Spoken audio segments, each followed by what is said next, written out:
Happy Small Business Saturday. Happy very late Saturday Overnight Live. Obviously, you guys know we usually do this at 9 p.m. every Saturday unless there's something going on. But today, as I've been warning all week long, Saturday is a big day. Obviously, a big day for small businesses. So I needed to tend to some of our customers and, some of our people. If you learned just by interacting with me on here, I don't give small explanations to why you need to get interested in things. So it takes a while and it's an all day thing. Then I watch Survivor Series and we'll get with that right off the bat. Holy shit, I guess. The pay-per-view itself, we're going to get Survivor Series right off the bat. The pay-per-view itself, let's go ahead and say hi to Brad because I know he's got his warm milk and to stay up this late. So. How's it going, everybody? Brad's not a wrestling guy, so we're going to just jump into this. Brad will roll through the chat and say hi to people. And then after I pull this up, we're going to pull things. But, yeah, well, we might as well go ahead and start with Survivor Series. And it was a pretty decent pay-per-view on its own. The women's match, once again, for the umpteenth time in a row. Nothing was wrong. I mean, it's just business. The women's matches have continued to carry WWE pay-per-views. The women's Survivor Series match was much better than the men's one, but the men's one wasn't really there to be, as entertaining. Randy Orton did make his return. They waited to the last minute, knew he was going to be there. He looks great. He's closing in on near my age, and to look like that is not fair. But the crowd popped for him. But and then the Gunther match, Intercontinental match. Listen, I'm not a big fan of long title reigns. I don't think there's anything more that can be done for Gunther as Intercontinental Champion. I don't care if there's nobody there to step up. That's their job as bookers to get that done. The honky tonk man held it for damn near as long, so he wasn't the right guy. And they were able to make something out of that.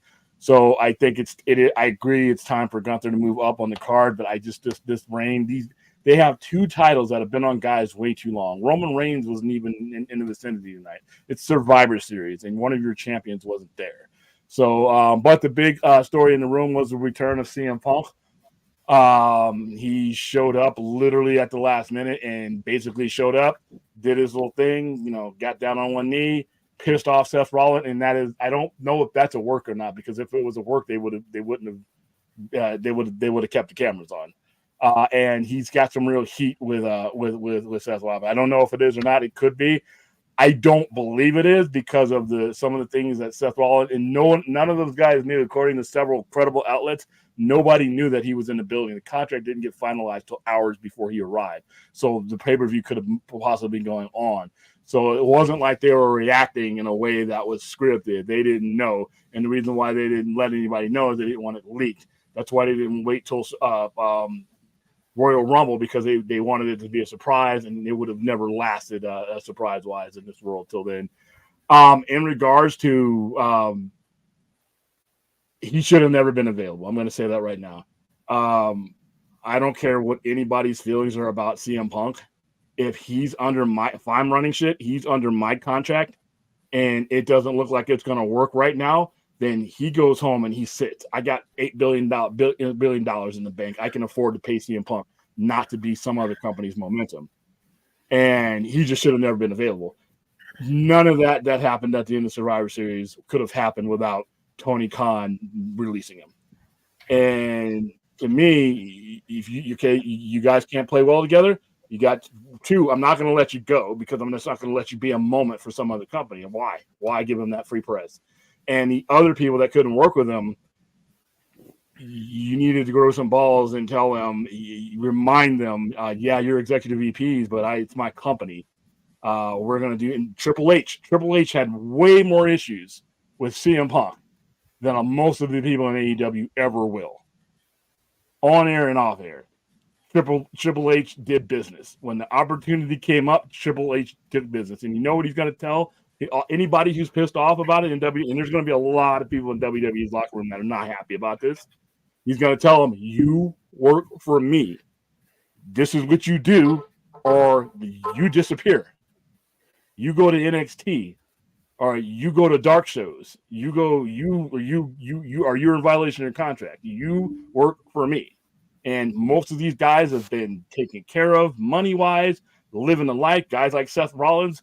Seth Rollins has been put on a huge pedestal. All those guys that are on TV, that are on pay-per-views, they're making that money, all the freedom they're going to have, and they're going to be able to retire. And instead of being broken up like the guys in the 80s had to, they're going to be able to go on the movies, be like John Cena, be the Rock, and any of that stuff. And if I'm Triple H, I'm like, you got a problem with CM Punk? Too fucking bad. Get to work. What Tony Khan should have told the Elite and anybody who had a problem with CM Punk. And then he should have sat CM Punk, said, you know what? You're not going anywhere. You're going to go back to Chicago and play some golf. And we're not going to violate your contract. We're going to pay you, but you're going to disappear off the TV. And while I'm doing that, I'm making money off of CM Punk because I'm going to be teasing him coming back every minute and continue to sell his merchandise. But no, Tony, as much as I love AEW and as much as I think it's a great product, there are certain things Tony Khan's got to get better at. And this was one of them. That what you saw at the end of Survivor Series shouldn't have been able to happen because CM Punk should have still been under contract, whether he's on TV or not. On the flip side, I know who the devil better be now, damn it. If it's not Jungle Jack, if it wasn't Jungle Jack Perry, it better be now because you need to – he cost you a major star, so you need to milk his ass for as much money as you can get off of that little guy. And I think I see it coming because I think the young bucks are going to turn heel, and I think that's who's under the mask now to be those guys, and then they're going to go straight heel, which is fine. And you know what? Maybe Tony Khan said, you know what? There's no way I can work with this guy. I don't care where he is as long as he's not in my company. And you know what? I can respect that, but I'm like, I mean, what would it cost you just to keep him out of the limelight and use your leverage there? You could have either kept him with the company, brought him back to the table, or at the very least, you let him run out his contract. But there's no way out. No way I'm giving somebody. I don't care if it's Impact, unless I'm working. If I have a working agreement with that company, CM Punk ain't showing up on that TV. But that's the news of the night as far as that pay-per-view goes. Pretty solid pay-per-view, not great by any means. They have yet to pull off War Games correctly and a high quality since they hijacked the name. But it was decent. I mean, the women's singles match was decent. Not their best match of either woman, but the women's Survivor Series match, the War Games match was good. Io Sky's a psychopath, and I'm worried that she's going to end up in a wheelchair because she does shit from places that somebody that tiny can't be doing. Jumping off of the can out of a trash can again. She did a backflip one time in the trash can, and I'm like, I ain't doing a backflip if I can see. I damn sure ain't gonna put a trash can over my head and do a somersault. Yeah. But yeah, that was a pay-per-view. I mean, it really didn't matter whether this pay-per-view was any good, and it was an average pay-per-view. They haven't the Survivor Series hasn't really been good for a very, very long time.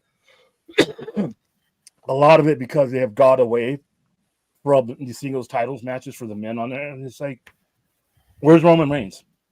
I keep hearing 1,000 days, the greatest. Bruno Sammartino, Hulk Hogan. I'm like, dude, Hulk Hogan was on my TV every week. I know Bruno Sammartino wasn't even on a quarter of the televisions that all these guys are on now, and that fool would wrestle everywhere. He would wrestle in your basement if that was what his contract said to do.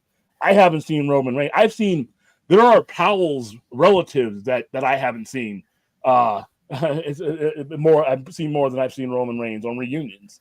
So I still got a problem with the project, but like I said, Triple H, he was smart. He was smart. He did business. He put his feelings aside. And he has plenty of reasons to hate CM Punk. And this might even blow up. We got to put that in there too. I mean, we've been here before at CM Punk, so it's not like this is a guarantee. But Triple H isn't a dummy. He weighed the risk, and he's decided to make the decision, which is, like I said, is superior as I think the actual in-ring product is within AEW. This is something that shouldn't have happened, and it's 100% on him.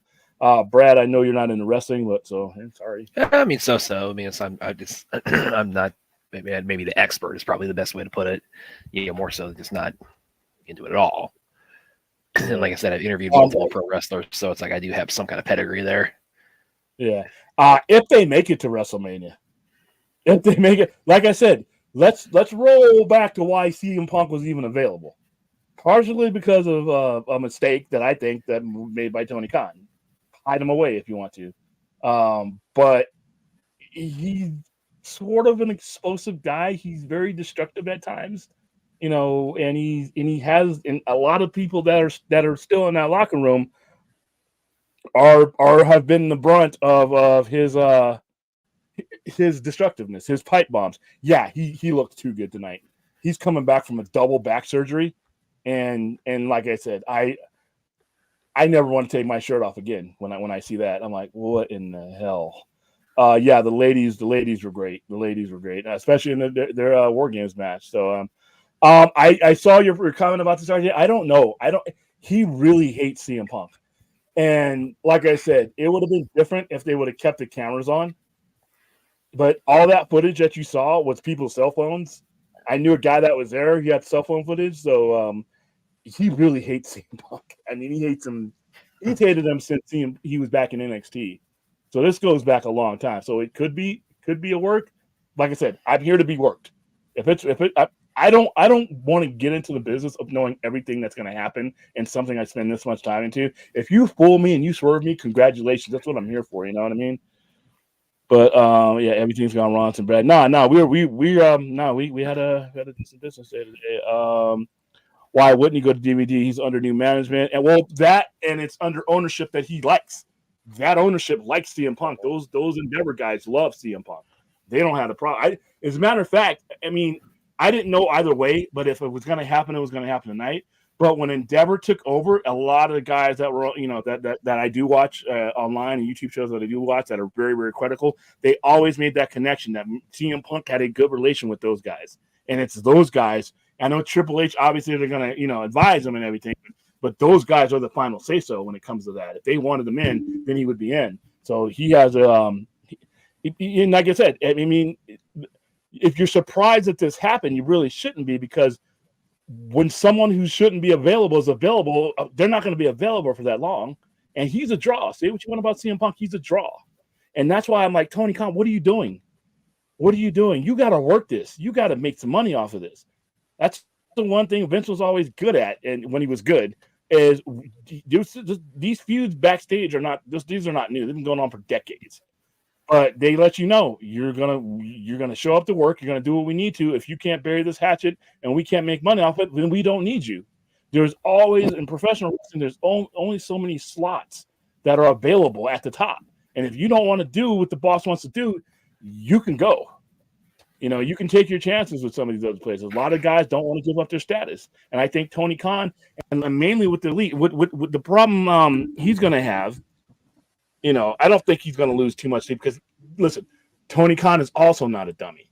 He knew that this was, when he let him go with cause free and clear, he knew that this is every bit the possibility. In fact, I wouldn't be surprised if he didn't know ahead of time, given, the fact that these guys talk to each other. But when it comes to the Young Bucks, the Elite, and everybody else, the perception of them just got a little bit worse. Because it was a lot of it was them and Jungle. Like I said, if Jungle Jack may as well just be the devil. You may as well just go ahead and have him come out on Dynamite right now, because they may throw garbage at him when he comes out. If there's ever an AEW show in Chicago and Jack Perry comes out, they might throw trash at Jack Perry. So you know what? Let's make some money off it. Put him, if he wasn't the one in the mask, fuck it. Whoever it was, sorry, you're not him anymore. Jack Perry, you cost us a whole bunch of money, with this nonsense. You're gonna make that money back. Young Bucks, put on some devil mask and some black jockey suits. You get out there too, So that's the best he can do with it right now. But yeah, and CM Punk looked all bulked up and everything. So I saw Survivor Series. I did not see Doctor Who, because I'm gonna watch it with you guys tomorrow. Tomorrow at I think it's gonna be 4:00. Actually 3:00 Pacific time. I'm going to do the Monarch one. So I'll keep an eye out for everything, guys, because I haven't had a chance to post it today. But that's why I wanted to do the overnighter tonight, because I didn't want to pack it tomorrow. We have 2 page streams tomorrow. We have the Monster Godzilla Monarch Legacy of Monster Episode 3 tomorrow, and then we have Doctor Who, and then after Doctor Who, we're gonna have like a little conversation to talk about Doctor Who because, like I said, you guys know everything you need to know about Godzilla. There's a lot of people who are coming on board to Godzilla or to Doctor Who that may have some questions, so we're gonna watch that. So, how you doing, Ruth? What's going on? Obviously, WWE offered Punk more than TNA because I don't see any other reason. I don't even know if it would have been about the money. TNA could have offered. I mean, I don't know if they did. I don't think they did, but if they could. So they could have offered him the same amount of money.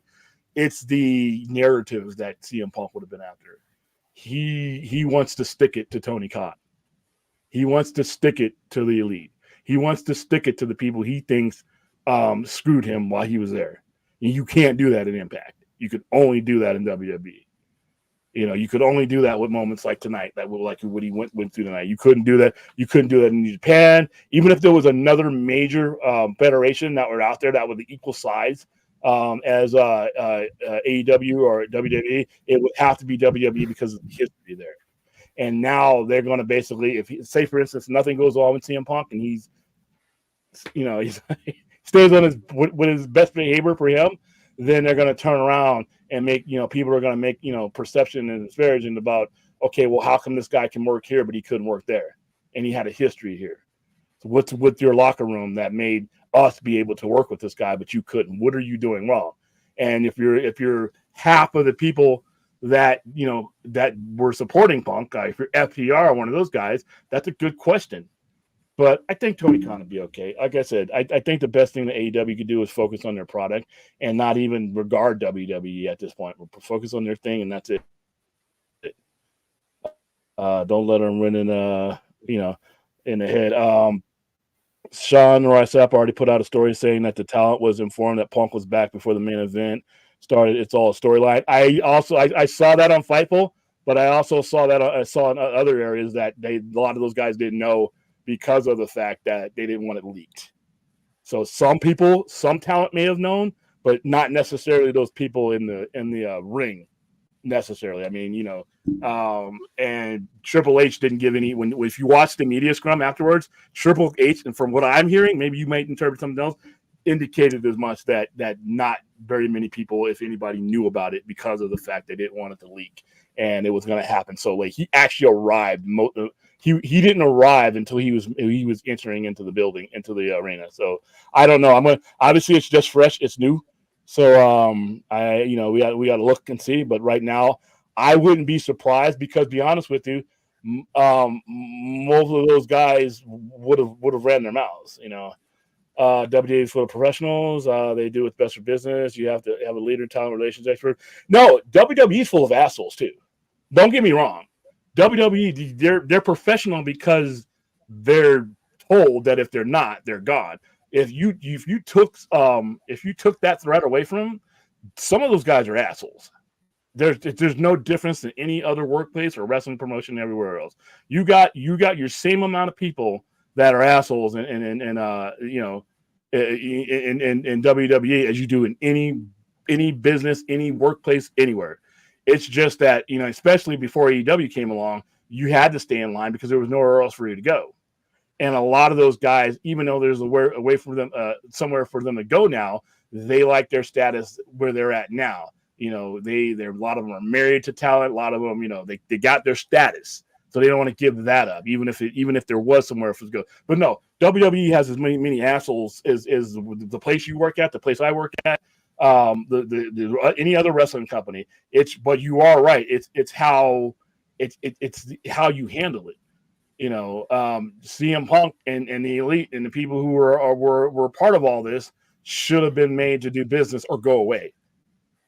And a lot of those guys at the time, the Elite, you know, they do not want to leave their legacy. They built AEW. There's no way in hell any of those guys were ever going to walk from AEW. So you could have called their bluff, and with CM Punk, you could have called his bluff as well.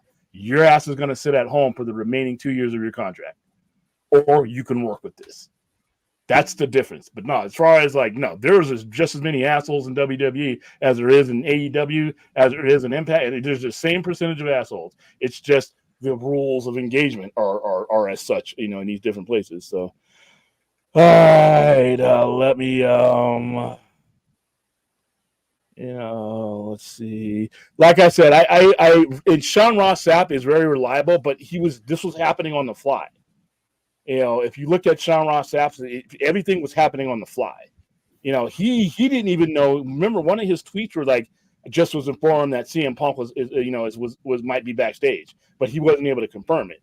But some other outlets that were there said that he came in right before he hit the stage. So I'm pretty sure after some time and all the stories hash out, you know, people start. I'm pretty sure CM Punk himself will start talking.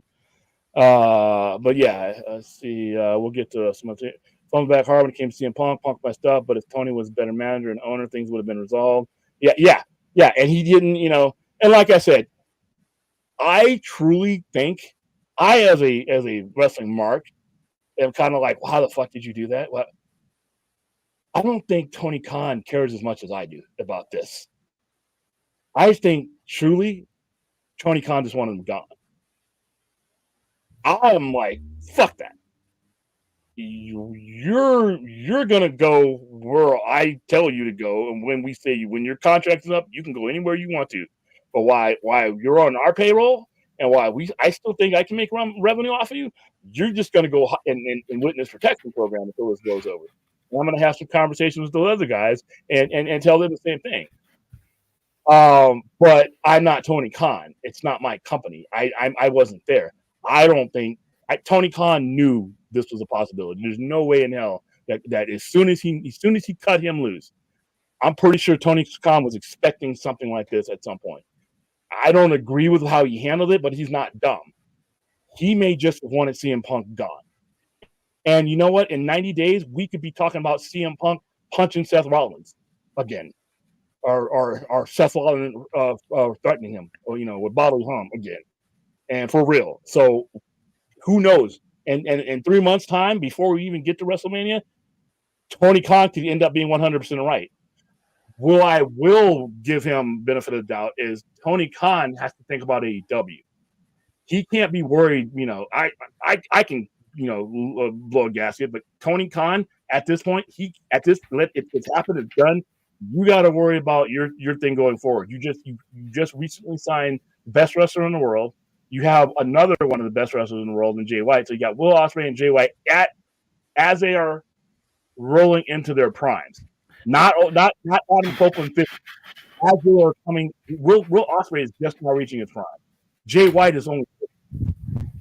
You have two individuals right there. You have MJF, by the way, if you guys think MJF hasn't re-signed with AEW yet, dude, tomorrow I'm going to have literally kangaroos at the Sci-Fi Center. And I'm going to be fighting them. All right? I'm going to be fighting these kangaroos. Yeah, we'll have Aaron. We'll have all of our Aussies. We're doing judging. If you believe that MJF is not under long-term contract at this point, then like I said, I am tune in tomorrow. You'll have to super chat me. I'm not going to do this for free. You have to Patreon me. You'll have to Streamlabs tip me. I'm going to fight two kangaroos tomorrow before our live streams for Doctor Who. And if you believe I still can get people like, well, they're going to lose MJF. No, they are not losing MJF. MJF, that's part of the work. That's part of the storyline. But like I said, RJ, I care, but I didn't have to work with CM Punk, so I got I think some people are. I mean, as a fan, I'm like, if they're not kicking themselves in the ass, I got a foot ready for them. But once again, keep in mind, when you release someone on cause, there's no 90-day, there's nothing. They can show up. CM Punk could have showed up the next day in WWE. And Tony Khan knew that. So he was okay with whatever consequences it took for him getting rid of CM Punk. He was ready for them. And I wasn't, because I'm greedy.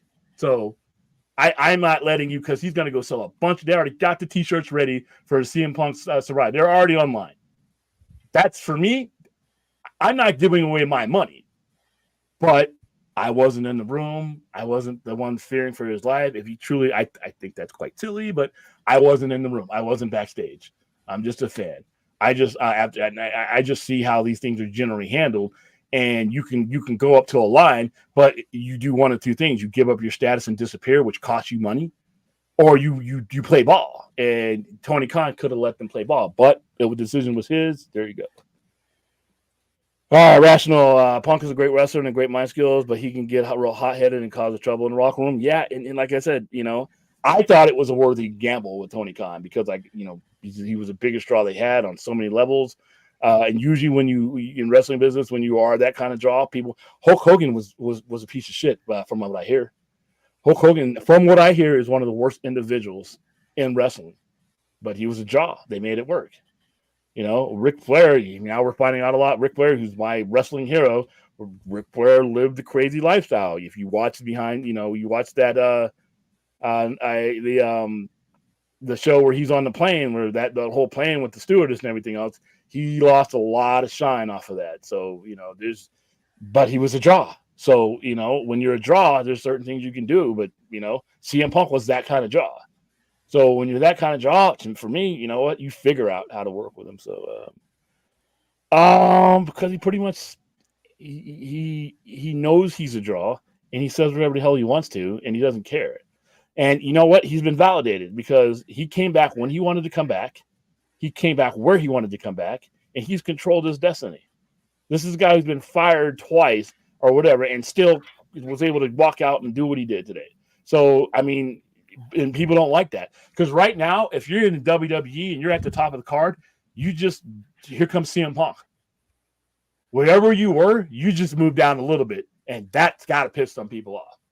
So, I mean, decent pay-per-view. Once again, I'm done expecting great Survivor Series from WWE, but it relied on the moment. It's on Peacock. I pay Peacock Premium, so it's not like I paid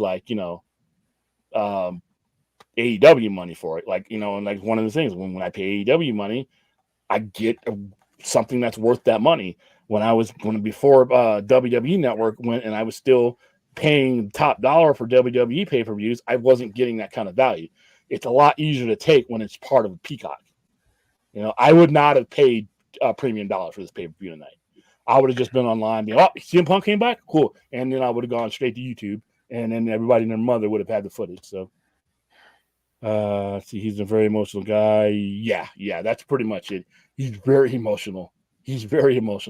And like I said, now he's walking into a viper's nest where he walked out of a viper's net or horner's net where half the people had issue with him. He's walking into one. More than half the people, if not more, have an issue with CM Punk in WWE. But because of Endeavor, he's got Endeavor backing this. So he's basically untouchable right now. And if he draws, you can forget about it.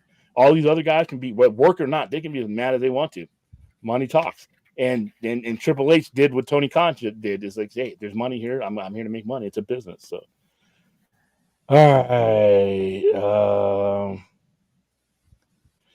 Fans are very happy and very excited. I mean, like I said, I thought it was a cool moment. Him coming out and the response to the crowd, hearing that music, but like I said, I was excited a year ago when he first came back. I was excited when he came back again and opened up a Collision. I've been on this. I love CM Punk. I think he's a great draw. But I have DCU trepidations when it comes to him. CM Punk has kicked me in the mouth twice now. I'm just gonna play watch and see because I don't know when this guy is gonna. What if Seth Rollins? They could be fighting right now as we're speaking. Seth Rollins could have went back in stage and gave him a double finger like he did today, and he could say something stupid, and CM Punk could rightly punch him in the face. What's going to happen then? Triple H will just make a match out of it. So, see. And we're going to have to see how long this lasts, too, because WWE is really convoluted right now. I think you kind of saw that if you watched this pay-per-view tonight. There's just too much going on at times, and the right things aren't featured. And I just don't know how this is going to work. Like I said, where the fuck was Roman Reigns? Did I miss? Did I turn my head away from the screen and did I miss Roman Reigns? Somebody in the chat let me know. So you got a compliment here from Ruth Aaron about the shirt. William looks wonderful. So thank you, Ruth. Yeah, thank you. I got a couple of these. I wore the other one the other night for Thanksgiving. This one actually has a button that goes all throw it. So So yeah, I didn't have my lightning bolt. I got to get a new set of my Shazam ones because I've worn the shit out of them and they got holes now. So yeah, but yeah, it was yeah. I hate to say this because I wish CM Punk all the I've never had any. I love CM Punk. I like watching him wrestle. I watched him, all the way back, in Ring of Honor days. But we can't deny that everywhere he's gone, there's been an issue.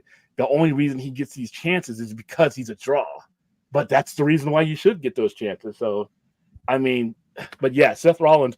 Like I said, I could it be a work? Sure, but given the history, whether it's a work or not, Triple H, he just says, "I'm going to put you in the ring, Seth. I'm going to put you in the ring right now. We've made you the world champion. Granted, you're only world champion because the guy that we have the belt on. We created the title because of the guy we want to keep champion for 1,000 years. He doesn't show up anymore." So we want a champion on TV. Here you go, Seth. Here's a belt. It's an ugly belt, but there you go. So they made him a champion. He everything he has is what WWE is pretty much giving him. Granted, they've all worked for it, but there's a lot of hard workers out there that never get the platform that some of these guys in WWE get. So yeah, I hate to say it, but I wouldn't be surprised if this didn't last long. I wouldn't be surprised if it did. But you guys are talking WrestleMania. Shit, that's 4 months away. That's like 5 months away. We're a long way. We got to make it to Royal Rumble, and see. And if he wins Royal Rumble, there's even more people that are going to be pissed off about him. So yeah. I just pissed at the Young Bucks. We're not big enough to do business. Yeah. Same here. Young Bucks, Kenny Omega, Adam, Hangman Page, all of them. When your leadership, I said this before, my stance on what CM Punk, what should happen with CM Punk has not changed. If you are these founders of the company, and if you are the EVPs, executive vice president, I don't care whether it's just a name or not, you are still leadership. The company is there because of what you did. People will follow you. And when people follow you, you have to lead. Either lead or get the fuck out of the way. And for them not to de-escalate the situation and to be the ones that caused a lot of the situation, I am forever going to doubt their ability to be executives again. A lot of that was on them. And then Jack Perry just took advantage of that environment. But guess what? Here's the thing. And I know this is not going to sound cool, and it's probably not fair. If I sit Jack Perry down and be like, you know why we're going forward this way? Because he's CM Punk and you're Jack Perry. That's it. Thanks for coming in the office today. We'll see you out in the ring. That's it. I don't have to justify shit. He's CM Punk. He draws. You're Jack Perry. You don't. We're in the business of making money. Got any questions? All right. Get your ring boots on. Get your tights on. We'll see you when that bell rings. That's it. But there you go. All right. So, that like I said, I mean, the pipe bomb. When's the next pipe bomb going to happen? Monday Night Raw is going to have huge rating. Not they're going to be wondering if she's going to come out and talk trash about Triple H. I mean, so yeah, that's hilarious. All right. I finally got Apple TV. Hey, and now you can watch Ted Lasso. This was the biggest. Oh, I don't know about that. There's been a lot of. When Hulk Hogan came back that one time, when he first came back, right before the WrestleMania where he wrestled The Rock, I think that was big. Storyline wise, because of what's connected to it, maybe, but I don't know. I mean, maybe I don't know. All right, let's see. Watched Doctor Who earlier today. Well, AEW just needs to get back to being AEW. I do agree. Appealing to WWE fans is, to me, if I'm in that office, I'm like, listen, dude, I have watched the wrestling game devolve since 1998, ever since the Attitude Era. And I consider WWE fans in the late 90s, in the early 2000s, mid 2000s, are like speedballs. If you don't know what speedball is, it's a combination of cocaine and heroin. Wow, the user feels great while it's happening, but there's damage being done to the body. And when like half of all wrestling fans pretty much just walked away from it, especially when WWE became the only game in town, that wasn't good. that wasn't good for the product because, like I said, the product sucked during that era. All right, ruthless aggression was bullshit, but you'll get people who are like, you know, really, really attached to it because that's how they came up. You know, a lot of the contemporary fans have been watching wrestling for years, looked at that and it's like, this is trash. I'm gone. But if for somebody who came on and stumbled onto that shit, it was the greatest thing they ever saw. So they have those guys now. It's a considerably smaller audience than it was in the mid 90s and late 90s, but they're still loyal. But as far as like catering to them, I would never cater my wrestling organization. I don't care how much success I want to have. I would never cater my organization to that because they've cultivated a mentality that is so closed-minded. They got people saying that Will Ospreay is not a great wrestler because he didn't sign with AEW. That Kenny Omega is not one of the greatest wrestlers to ever do it because he never wrestled at WrestleMania. When I just had two men, like I said, in their prime who were sought after for WWE, they know. They chose somewhere else. So obviously that doesn't mean as much to them as it means to wrestling marks.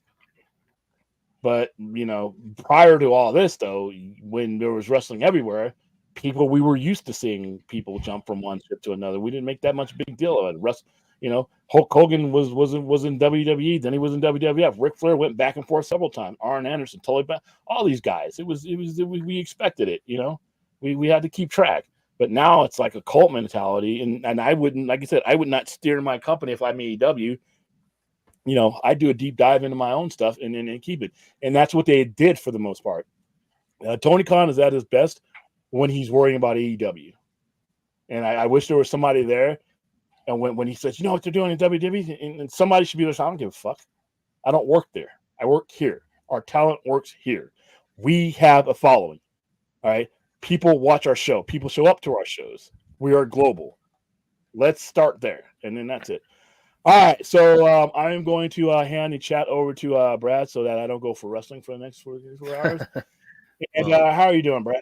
What's going on, dude? Oh, it's going well. I mean, you know, just had a pretty quiet Thanksgiving, and yeah, with all the wrestling talk, it's like I need to share some of the interviews I've done with a couple pro wrestlers on here one time. Like I said, specifically, I've talked to Rob Van Dam, Ty Conti, and Stu Bennett.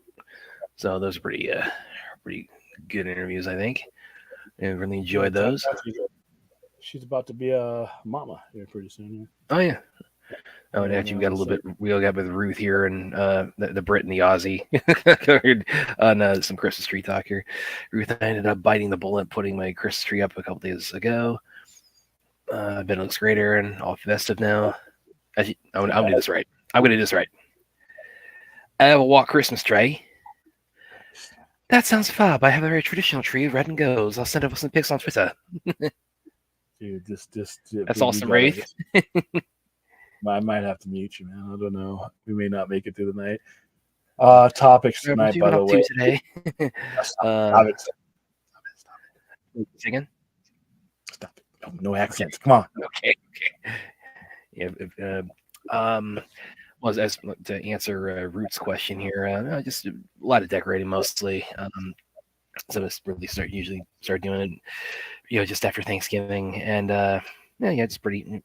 I just like to take it pretty quiet, you know, over Thanksgiving, just gonna, you know, just bask in the holiday spirit. Nothing too exciting. You touch base with a few friends today, you know, just working out and, you know, just some decorating. Pretty much here. The same here. Like I said, I just a lot of it was business related. Aren't you all hilarious? Yes, I put in the hold on. Benny Hill theme music. Hold on. I'm gonna answer. I'm going to expound on my comedy since the way I signed off last night with you. By the way, Ruth told me on Twitter she thought that was a hilarious way to sign off. But I keep going through the chat real quick. I'm gonna. Okay. All right. So let's see. Yeah, I mean, and were they victorious? So that's the thing. You cost your company money. Yeah, let them keep running, I guess. I think CM Punk got into the fight all out just to get out of his AEW contract. I think he was mentally done after Brawl Out. But still, if I'm Tony Khan, I don't care. You're gonna stay on. You're here. You're stuck. Let me pull this back up real quick. Rad, you are hilarious, and my response to that.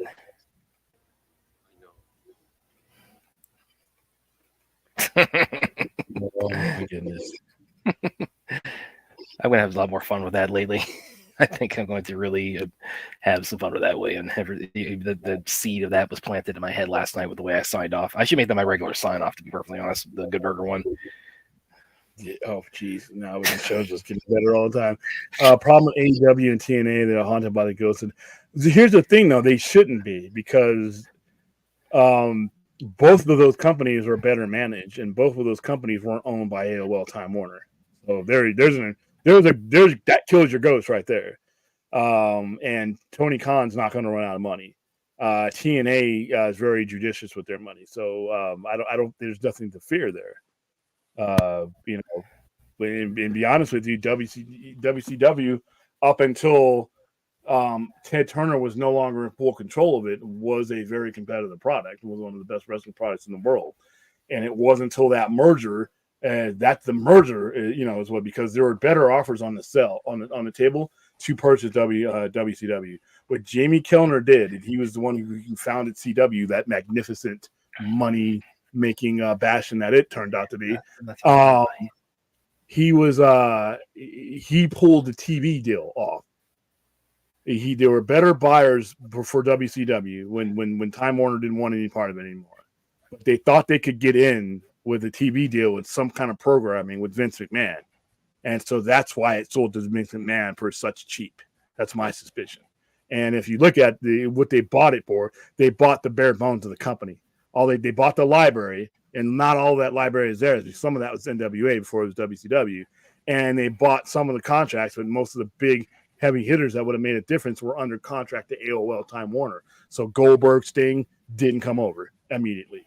So there's no ghost of WCW. There's dummies that were looking out for themselves and ended up ruining WCW. But you don't have that kind of dynamic with that's never going to happen with Tony Khan, and that's never going to happen with Scott D'Amore or Anthem. So those situations, that was a once in a lifetime ball of stupidity that will probably never happen again. I got one I probably address you from Aaron. We have the updates on the Bellator MMA sale, and as point out here, it was just a few days ago. It was purchased by Professional Fighters League, and it's also great to know we have Dennis the Menace inside of the chat now. Where our audience is definitely growing. We've got Dennis the Menace in here. Did the real one? I want to see William fight. Yeah, he wants to see me fight a kangaroo. Yeah. If you think MJF is not signed for the next 3 years minimum with AEW, then like I said, I tune in tomorrow. I'm going to fight 2K. You got to pay to see it, though. You got to pay to see it. You got to pay me ahead of time. Because if you believe that MJF is not signed already, and like I said, there's another guy who hasn't even approached his prime yet that chose AEW. So it's a big one. I think CM Punk will fit better in WWE. AEW has nobody running it while WWE has a Yeah, but he had problems with those same people, though. The same people that you're referring to, H. Parks, are the same people he cussed out on live TV. They're the same people who had to cut his mic. They're the same people he got in physical alterations with in the backstage. So I applaud WWE for taking advantage of the moment, but trust me, that's what this is. This is taking advantage of the moment. Those problems are still under the surface. There's a honeymoon going on right now, but there are still people back there that want to beat Punk's ass, and there's still people back there that Punk wants to beat. So that hasn't changed. So it's on him now to prove everybody wrong that he's just not a station to station fuck up. But it's like I said, there's not very much that's really changed as far as what would cause CM Punk to fail in WWE. All of that is still there. It's largely up to him now, because there's going to be people coming at him saying, "You're a piece of shit. You still are. You were 10 years ago. You still are today." How is he going to respond to that? Is he going to respond to the way that he's been responding, or is he going to bite his lip? I don't know. So that's still the same WWE. A couple I want to highlight here too from the two Aussies, Droga. What's up, William Brad? How's it going, Droga? And Aaron has a very pertinent one here that we obviously cannot miss. Brad, you're the best. Yes, I have known this many years. I am the best. I am the best of the best. I have known this for a long time. So drop again. All right. Okay. Well, I can see this is getting out of hand. Your head is grown. You went from peaceful church mouth to peaceful church mouth Brad, not even wanting to show his face, and now you're like, you got your own drops and shit. What the hell? You're worse than Enoch with these damn drops. No, he's had some hilarious ones. If you guys haven't seen a lot of Enoch's streams, he had some really funny ones. Go back and kind of check out some of his. And of course, we're all sending our best to him, and looking forward to his glorious return whenever he decides to make that. Yeah, he went to the Superman. He went to no, not Superman. He went to Captain Kirk's birthplace in Iowa. He sent me pictures the other day. Oh, okay. Doctor Who special was woke as hell. I hate to inform you guys, Doctor Who's been woke since 1963. But David Tennant carried, which I fully expect. No mention of past Doctors is disrespectful.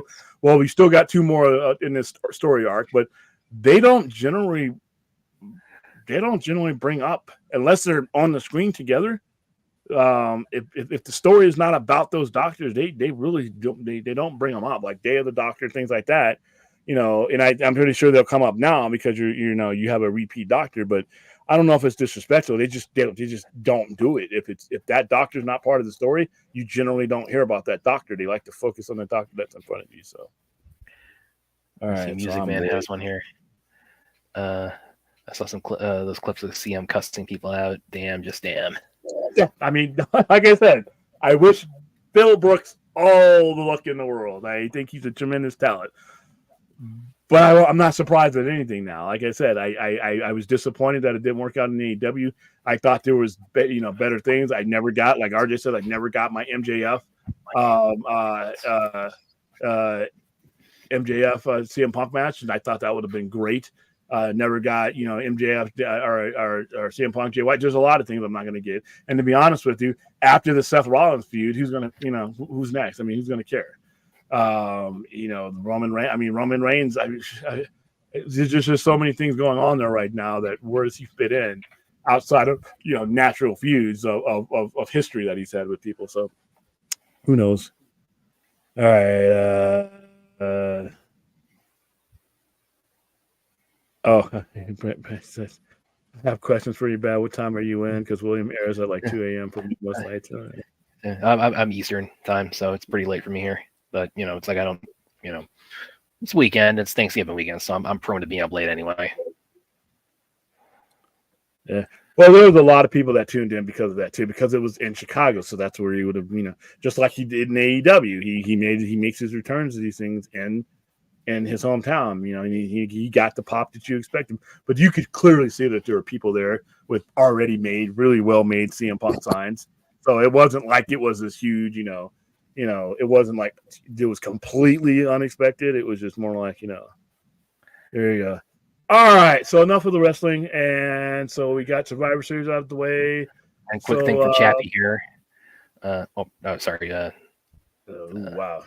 Fun fact. We almost got a green light when we started Jack Black. Yeah, that sounds like something Hamada would have greenlit. Thank goodness we didn't. And that wasn't under Hamada. I'm just saying that was just kind of like the strategy at play, such as it was.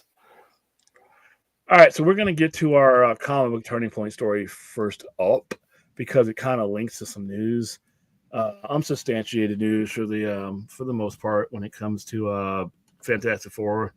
The rumors, I don't like saying rumors, but I've heard it from enough store sources. Anya Taylor-Joy is going to be part of Fantastic Four, but nobody knows who. Somebody was speculating that it could be a female Silver Surfer, and then a lot of people get put on their man diapers and we're like, oh, people. So I personally, a traditionalist, wouldn't want to see a female Silver Surfer because Norrin Radd is not female.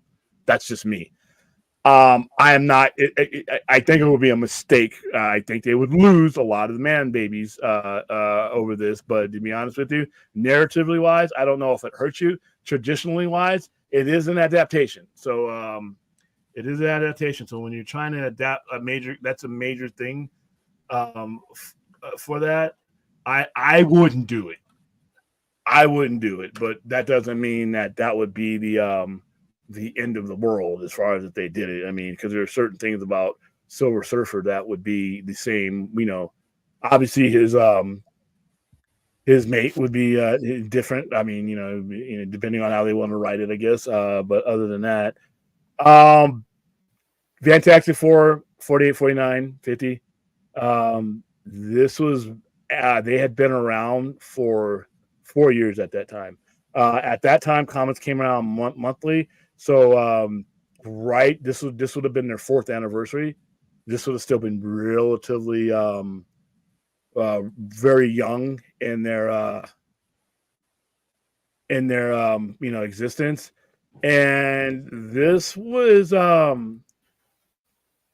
big deal. This was a big deal back in the 60s. When you hear some of the old guys talk about it, it played, all comics at that time played on the nuclear era, but this also played on the for being, the big doom coming to Earth, the end of the world.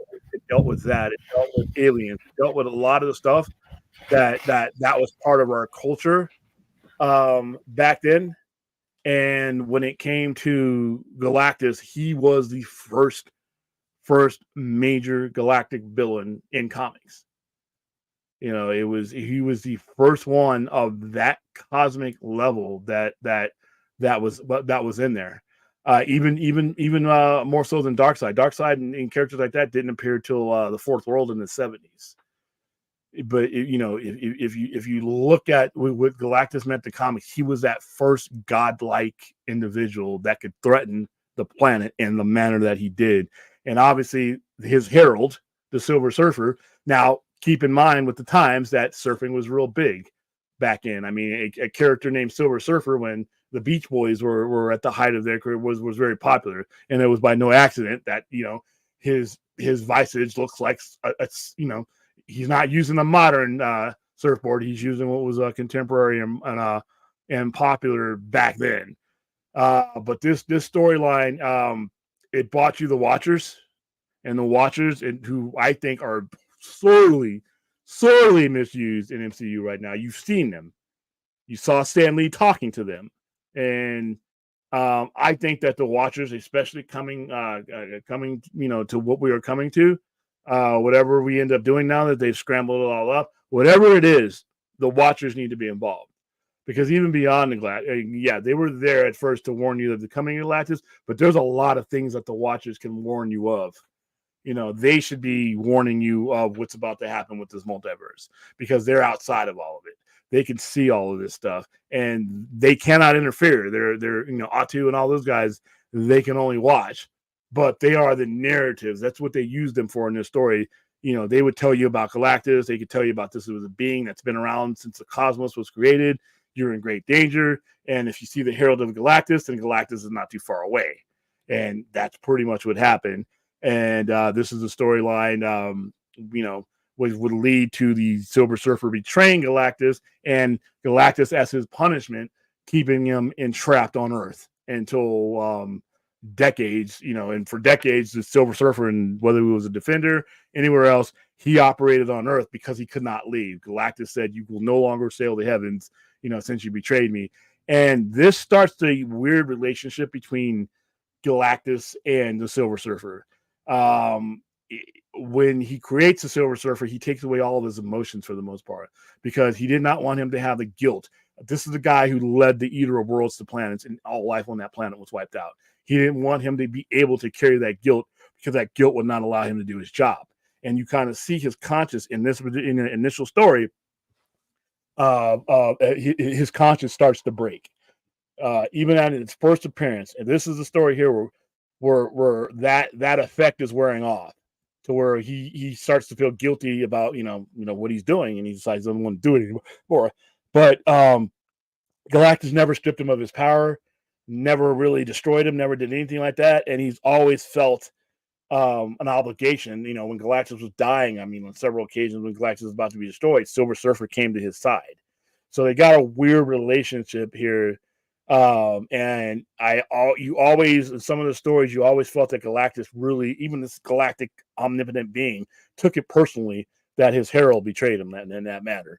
But this is where it all begins. This is this is where I want to see Marvel Comics go right now. I cannot believe, and I'm someone who grew up reading Thanos. I'm someone who, before the Infinity War saga, clusterfuck, all that, there was Jim Starlin's, Avengers annuals and stuff like that, where he would feature Adam Warlock, Thanos, Pip, Gamora, and all these, and Death and Captain Marvel, and it was nothing I read growing up as a kid would ever lead me to envision that one of the dumbest villains of all time would be the center of a $30 billion franchise. But he was. They did it. I always envisioned it being something like Galactus. I always envisioned it being something much larger, Kree Skull War, things like that. But this is where I need Marvel to go for my preferences. Before I leave this earth, knock on wood, I need to see live action Galactus. I need to see it. I gotta have it. And I hope they don't take forever to get to it. What are you talking about? We got him back in 2007, Rise of Silver Surfer. I got a cloud with a shadow in it that dissipated. I didn't even get the full gratification of seeing him. You stick your head out. Hey, I'm Galactus. Oh my God. That was the one thing I did not like. I didn't have any other problem with Silver Surfer with Fantastic Four Rise of Silver Surfer. The only problem I had is, just like in the comics, he was the herald. You don't bring Silver Surfer in at that point without bringing in Galactus. And don't bring me in a shadow tornado looking. That was so stupid. I remember seeing that in the movies. I'm like, are you kidding me? This movie is about to end, and all I got is a cloud that you guys made go away. And you clearly had his shadow in there. Yeah, you saw his outline in there.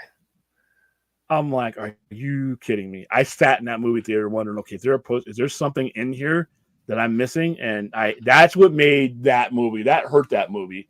If you'd had Galactus in there, even if it wasn't the best one, there was a payoff. Galactus was the payoff, coming the story, the Galactus trilogy, the coming of Galactus. But yeah, this was Dan Stanley and Jack Kirby at their best. 4 years. Marvel was 4 years old at this time, and this was it.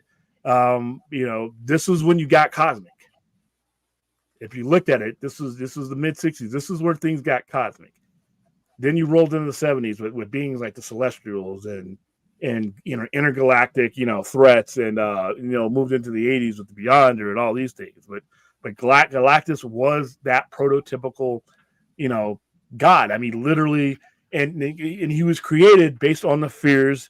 The fears that we were living, even though we were living what I call in Marvel, the era of color and happiness, before, all the assassinations, before the Vietnam War, before the Civil Rights era, we still had in the back of our mind that we could end the world, that we had the facilities in the world. And what Galactus preyed on was that the day the earth stood still mentality, that something beyond, something unknown could come here and end it. And that's what he represented. And I always figured that the Day the Earth Stood Still was a huge influence on stories like this, because we're in the nuclear age. We are starting to become aware about things like UFOs and things like that. We are starting to have that in our conversation in the 60s, especially after Roswell. Roswell. So this is where we were at. So that represents what this era is. But the coolest thing is it can represent where Marvel's going now. You have the Celestials already there. You got something that looks a lot like Galactus just sitting at the middle of the ocean that nobody seems to care about. But you have that. You have, I cannot believe that something like Galactus would not be involved in the next phase of Marvel. I hope that he is. But this story was it. This story, and I know it's going to be hard for a lot of the viewers to be like, this is an old ancient shit. What is he?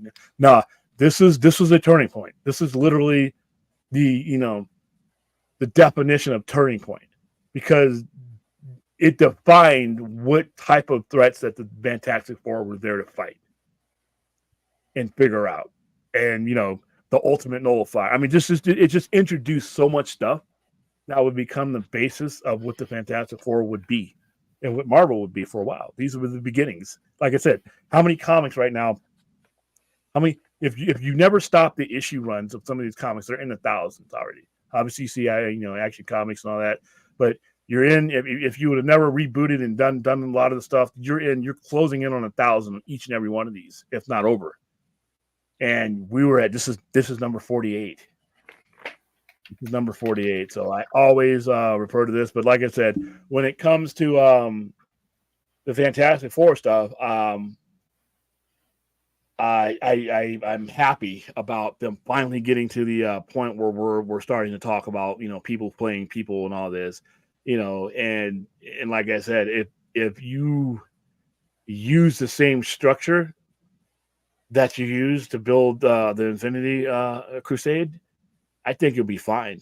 I think because there's a lot more that you can do with the Fantastic Four, X-Men, and Spider-Man that you just couldn't do with the Infinity Saga. It was, to me, the Infinity Saga was limited, way limited.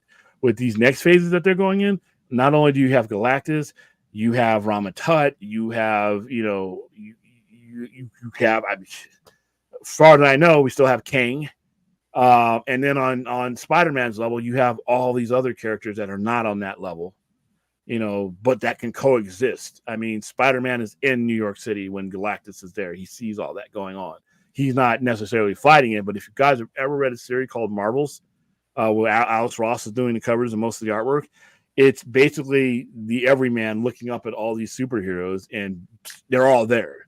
And they've just learned to live with all this. It's kind of cool, but so that's my comic book story point of the year. But it also leads into my I don't know if I call it excitement for Fantastic Four, because I really think they, like I said, just let's get to it. You know what I mean? Let's do it.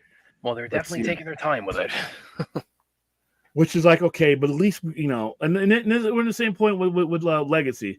As far as like, okay, yeah, Pedro Pascal, great. All right, let's get it. Let's go. Who Andrew Taylor? I don't. Okay, she's gonna be a villain, maybe. I don't. Victoria Von Doom. I don't know. Let's speed this up because I think they benefit from speeding this up. I think that to their detriment, and a lot of the reasons why I've explained it, you've seen this lull and stuff, is because it's taken too long to get to the logic. This was the logical next immediate step, and I'm not talking about a couple months down the line. I'm talking about end credits of No Way Home.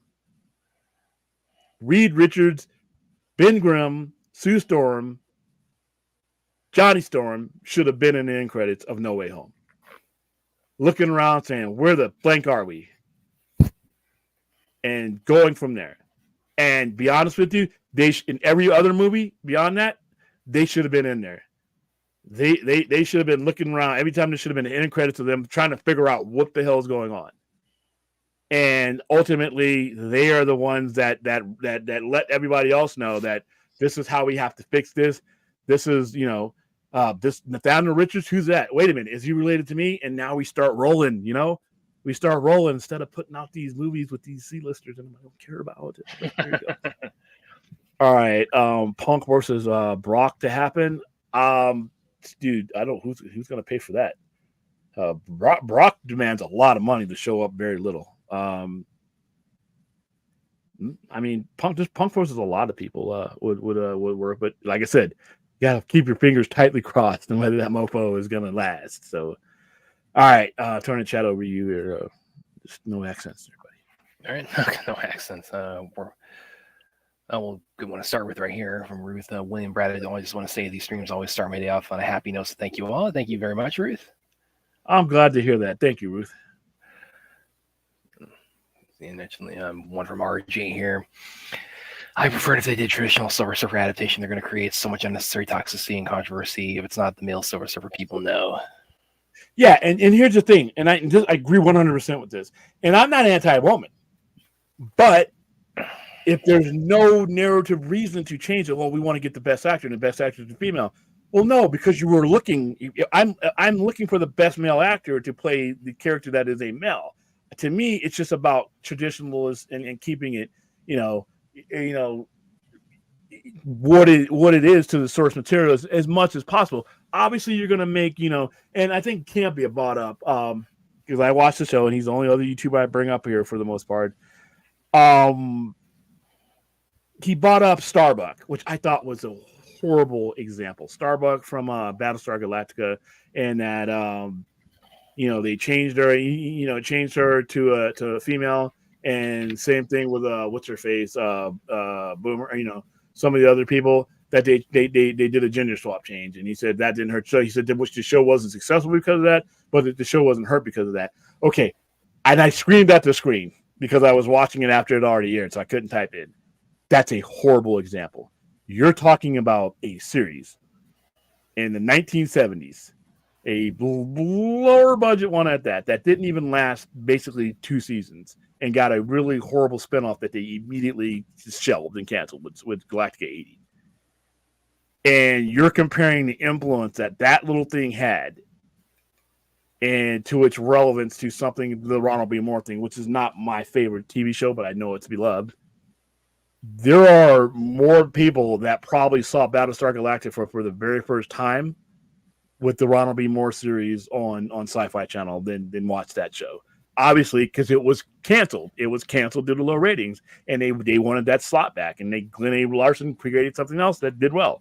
That's what he did. Like I said before, he just created these not garbage series, but he created these really quick fix series and threw them at you. And if they stuck, great. When they stopped sticking, he threw something else at you, and you got another 2 years after that. That's what they did. So the influence of that series in the late 70s and didn't even make it in the 80s, except for that one episode. Now we're talking about the Silver Surfer, who has been around legit 50, 60 years and has always been a male character and has always been portrayed as a male character.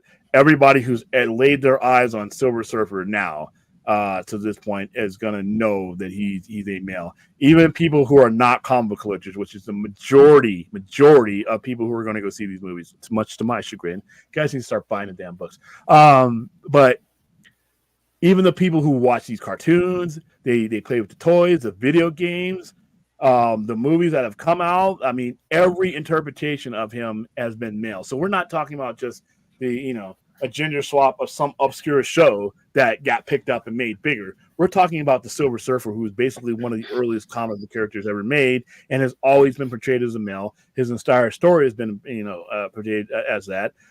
So I don't see any reason to change that. I don't see any reason to change that. And like I say, I don't think it's the same as Starbuck on Battlestar Galactica. Silver Surfer is an iconic character. He's literally an iconic character. So I personally, traditionalist that I am, would keep him the same because that's who Silver Surfer is. You are right in some, it doesn't change the story. It doesn't change him fundamentally. No, but an adaptation doesn't necessarily need to, have to stay the same for fundamental reasons. It stays the same because that's what you're adapting in most cases. So my vote would be make it a male Silver Surfer. But once again, if I got Galactus, if I get Galactus on the screen, I might deal with I can deal with Anya Taylor-Joy with some, CGI silver all over her. But I think it would. I don't think they'll do it simply because I think Kevin Feige's going to read the room and see that this is a non-starter, and for reasons that have nothing to do with the knuckle dragging Cro-Mags that are like, "It's you, women are taking over the world. They make up 50% of the population, but I can't take that." Forget about those guys. You think about, just the people who on all levels of the medium that accept him as a male already. So it would be different if we were talking about an obscure comic that, came and went and nobody read it. And then you're like, let's make it a chick, but that's not the case with Silver Surfer, so that's my vote. But yeah, I agree with you, RJ. Next one. Let's see what else we got here. Galactus should eat King just be over this. Fourth. Why did you click on him? Why did you click on him? I just saw Galactus. That was the first word. I just felt like that was. That's what he does. He hits you with the keyword so that you're fooled into clicking on his nonsense, and then now you got to read the nonsense. Oh, now here's also some Dennis the Menace here. The only way it will work is the actress plays surface ridiculously hot. Okay, you're trolling. Well, she's hot. She's hot, but I still, and obviously there's going to be a lot of guys, because the body paint or whatever they use, they're going to be like, it's going to look very suggestive. Perverts. Next one. Marvel had again just do the material insta rock store or stash away. It's just add water and they go out of their way to be different. Yeah, I don't think they will. See, a lot of this is rumors and speculation. I really don't think that they're going to go down that. Like I said, I don't. He generally has only done that when there's a reason. But when you look at like Nick Fury, obviously the story told you that Nick Fury could be that way, and you told a different, But he doesn't seem like a guy that just does it for the hell of it. So I would doubt that it would go down this road, but I wouldn't be surprised. But if you do it, like I said, be ready for that backlash. Antonio, don't get if a damn dog or cat plays. Don't give. I think you're saying don't give a damn if a dog or cat plays Galactus or for the writing for the movie is the problem. Yeah, but to a certain extent, the writing can be great if you do not have the vehicles to portray it right. Like if the person doesn't deliver the portrayal, it betrays your writing. So it both factors have to work. You have to have good acting, you have to have the proper portrayal, and you have to have somebody that can bleed out the vision of the writer or the screenwriter. If you don't, you basically are selling your script short. So it takes it all. So it does matter whether a dog or cat plays. It has to be somebody that can do the work, that can deliver the message. So writing is part of it, yeah. But bad portrayals. There's been plenty of comic book movies where the writing has been great, but the portrayal has been cardboard, and it hurts the movie. So you need both, Antonio. But I see where you're going though. Fourth in there. Oh, Fantastic Four is all cats. And it's Dennis, Marvel's not Marvel anymore. It's Disney. Yeah, I mean, I think there is some validity to that actually with some of their more recent work. It has got very Disney-fied. When did they get them? In 2011? Is that when Marvel Studios? When did Marvel Studios become Disney? It's been a while. Where do you think Madam Web fits in? And they showed Ben Parker in the trailer play by. I think he's asking like where you think it fits within the Sony Marvel stuff, or I think that's what you're saying. Yeah, I think it means that they're going to bring their own Spider-Man.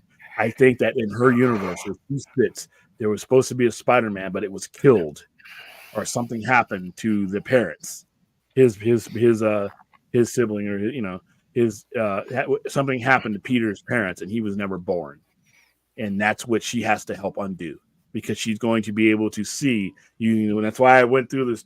That's why I explained that. I thought it was really important to explain that she's going to be able to see in the other alternate universes and realities via the web of death, or web of destiny and web of life. She's going to be able to see that those realities have unfolded with a Spider-Man, and that he's the most important thing to those existence, including the girls that she's rescuing. They're all Spider influenced people. So she's going to figure out, using her powers, that there's a Spider-Man missing from this universe, and it's because something's been undone. I don't think they would show him. I don't think they would show any Parker unless they were going to explain something about the Parkers, whether it be Peter or Peter's parents. That's my gut feeling. I don't have any insider information, but the comic book geek in me, that's where my mind is headed towards that. Rational. Thank you for the question. So what else we got here? I think Chappie had one I skipped. I might have missed. So, Marvel's been known for being very They can be reactionary to some of their stuff, and if the reaction to Fantastic Four news rumors and fan reactions, Marvel might change direction. And I mean, that's kind of what we've been speculating here with the the reactionary. Maybe they're going to do Dr. Doom instead of Kang, that William is so thrilled about, and don't get me wrong, I want to see Dr. back. Don't want to see him now. I don't want to see. I don't want to see that now. And like I said, and the thing is that Disney and Marvel were not that way. This is new shit. This is new stuff that they're doing. William Fox didn't have a budget to make a nice CGI Galactus. They were investing most of their money in James Gunn. That movie was still pretty big budgets. Fox had a pretty. You got to realize though, when those movies came out, the standard was different. We didn't have the DCEU and the MCU standard, and there was nothing to match it up against. And that's why when people tell me that you could make a Superman Legacy for cheap, no, you can't. Because the standards have been set now. If you do some pick and save shit, people are going to laugh you off of the screen. But when Fantastic Four came out, the standards for that kind of cosmic type superhero movie were not set yet. They are now. So when we look back on it, it's like, oh my goodness. But they had a pretty healthy budget for that movie. I mean, the Silver Surfer alone was done well. I loved this. Oh, he was done very well, and that chase scene with the Human Torch and Silver Surfer, that was actually very, very well done. Yeah, Doug Jones doing the body work and Morpheus doing the voice. So yeah, perfect combination there. Yeah. Okay, what else we got here? If they catified the BBS trailer, well, good thing they didn't catify the BBS trailer then. Late night, fourth 1000. Bet you guys within the next decade we will see a Marvel Star Wars mashup. I hope we don't, because that sounds very jumping the shark to me. I don't think so, because they're just not going to want to deal with the they'd rather go in the direction of healing the Star Wars fandom. That will not heal the Star Wars fandom. Oh my goodness. I don't want to be on the planet if they ever do that shit, because it's going to be nothing but they'll burn Kathleen Ashby if she could be retired and they'll still burn her in effigy. All right, next one. Anya Taylor-Joy as Black Cat. I can see her as Black Cat. I can see her.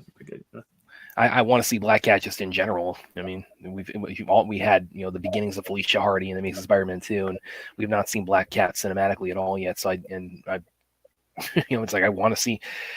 She's even more so I think than Gwen Stacy or MJ. She's my favorite Spider-Man love interest, because she's someone who can fight alongside him. She has the battle power. She has the fighting skill. She has all the talent to be right alongside Spider-Man for just all of his adventures. So she knows who he is.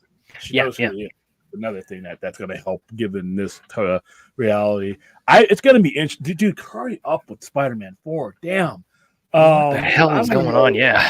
I want to know, are we going with the Green Goblin? Because I don't care what they've done with William Dafoe's Green Goblin. That's great. But this Spider-Man knows he is destined to run into one. And that to me is intriguing, because he knows that he's going to have to, he knows those other Peters fought that guy to the death, where it was very costly. He knows that he's going to have to fight a Green Goblin. He knows that his association with the Green Goblin is going to cost them both dearly. And that just knowing that that's coming is just very intriguing to me. And Gwen Stacy and all these other things that they can bring in. Fucking hurry up with Spider-Man 4, man. I did my job as a geek. I endured the Iron Boy. I endured the Mr. Stark, can I have the costume? You can't take the costume away from me, Mr. Stark. Can I carry your hors d'oeuvres, Mr. Stark? Mr. Stark, your shoes aren't shiny. Can I? I endured that. I sat through Spider-Man being totally mischaracterized, and I was, fine. Sat through that. Now you got him to where I want to see that Spider-Man that was, and that costume. I want to see all that. You guys should have had that ready. You guys should have been ready to go with that, But oh well. Let's see who else if Marvel meets Star Wars, then the franchise is over. Pretty much. I mean, whether you were trolling or not, that's true. That's true. You do not want that. Like I said, I do not want to be around when the man babies, oh my goodness. You think they're bad now? They're going to have to wear full body diapers for this one.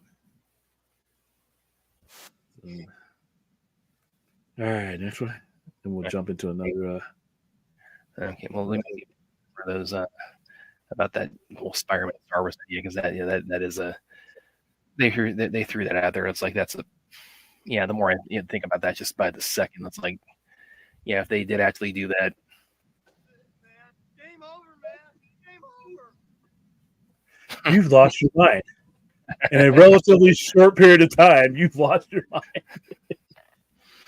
Soon you're going to start wanting to upload them so you can just click on the video on the right and just blast me with all these gifts. I couldn't stand when Enoch did that. I'd be trying to make a point and he would be messing with me. I'd be trying to focus on what I'm saying and he would try to break my focus. He would just play 10 of them like in a row, and I got good. I got good because I was like, I would just keep going. I'm like, you are not, just, and then he would laugh. He's like, I love how he kept his point even though I was like, yeah, because I was trying to say something. Star Wars fandom just sucks in general, but Kathleen Kennedy has done a terrible job at Lucasfilm. I mean, I don't know, man. I think she hasn't done, everything that the fans have wanted. I think she's made some mistakes, key mistakes, but those movies are still $1 billion movies. No, are you talking about my impression there, Ruth? I'm not quite sure. Oh no, they're probably talking about my impression of about Peter as like Iron Man Jr. Yeah. I am glad he has passed that. I don't think I quite got as annoyed by that as you or a lot of other people, but I am glad he has passed that now. He's like properly Spider-Man now. Yeah. And not an Avenger, because I hated that association. I hated the comic book association with the Avengers. That's when you knew your sales were shit, when you did stupid stuff like that. William, do you think Jared Leto Morbius will meet Blade and Madam Web and meet Secret Wars? I mean, I think it could happen. I don't know about the Secret Wars thing, but I think definitely 100%. I think the Vulture will be there. I think all some of these players will be there. I don't know from there where it would go. I know that people are saying that they'll merge, the MCU and Sony, which I don't know. To me, when on the face of that, it just sounds horrible. But because I don't think either side really need, dude, all you need to do, Sony, is get you a Spider-Man that you can use to tell your stories and put all this together.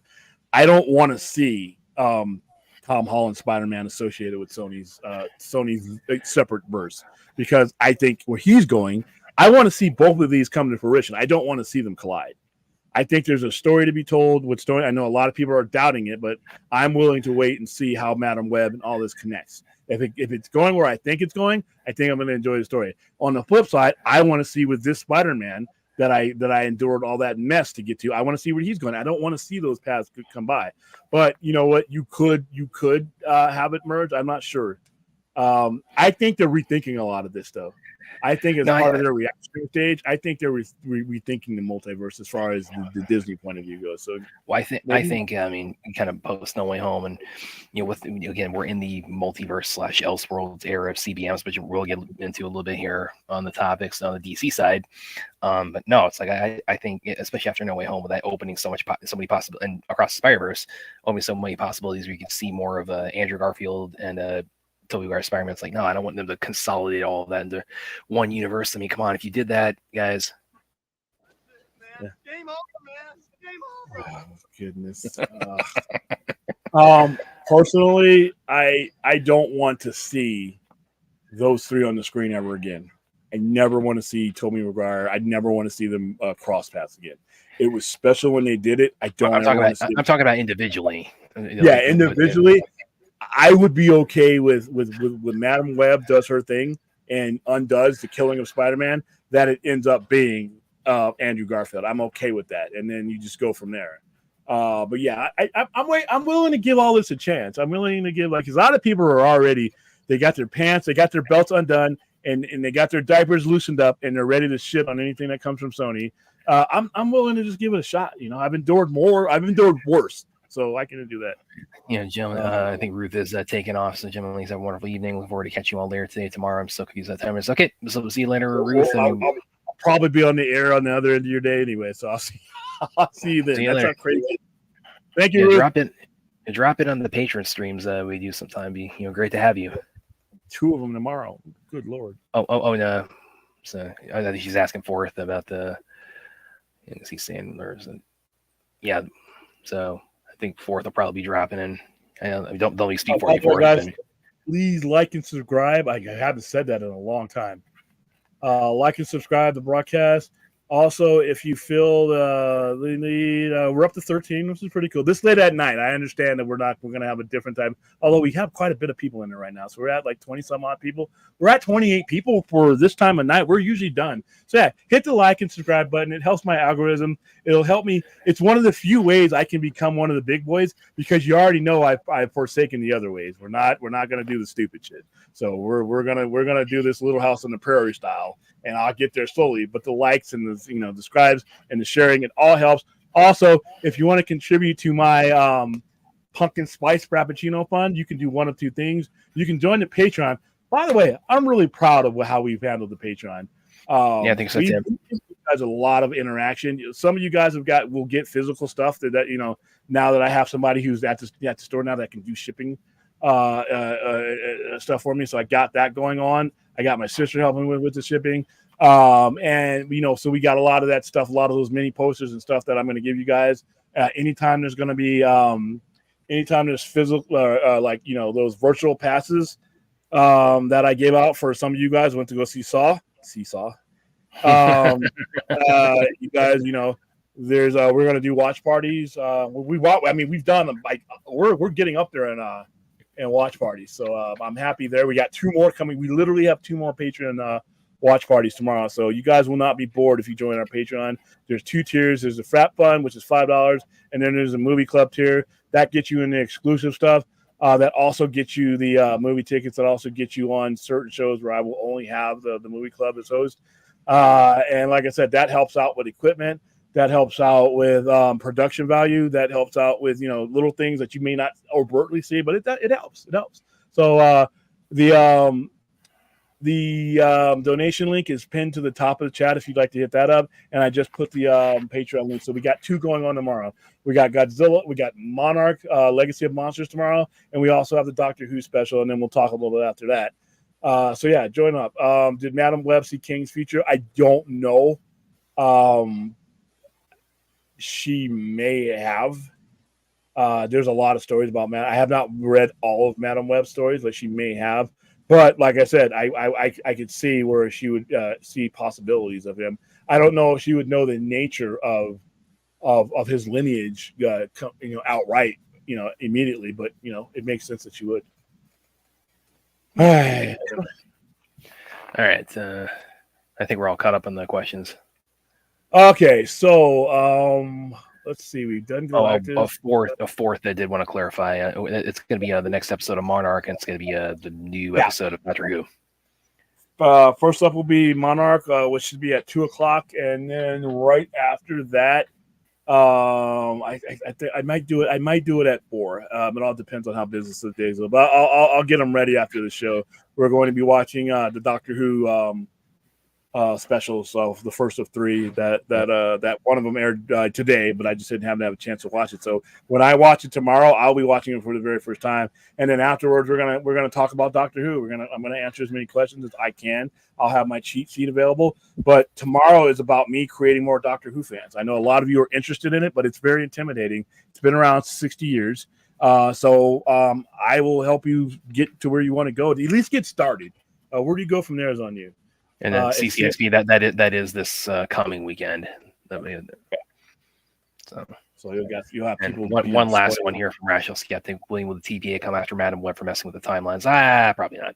I don't think so. No. The TVA came from the paradox that King creates to basically make sure that he keeps being created. So the TVA was created by the actions of King. It is now kept intact by what Loki's doing. But the key with the multiverse splitting, that is what Madam Web couldn't have taken place without the multiverse recreating, because that's what she sees. Her power, she goes through the multiverse, but there was no multiverse before all this happened. So time has retconned itself. So no, it's the other way around.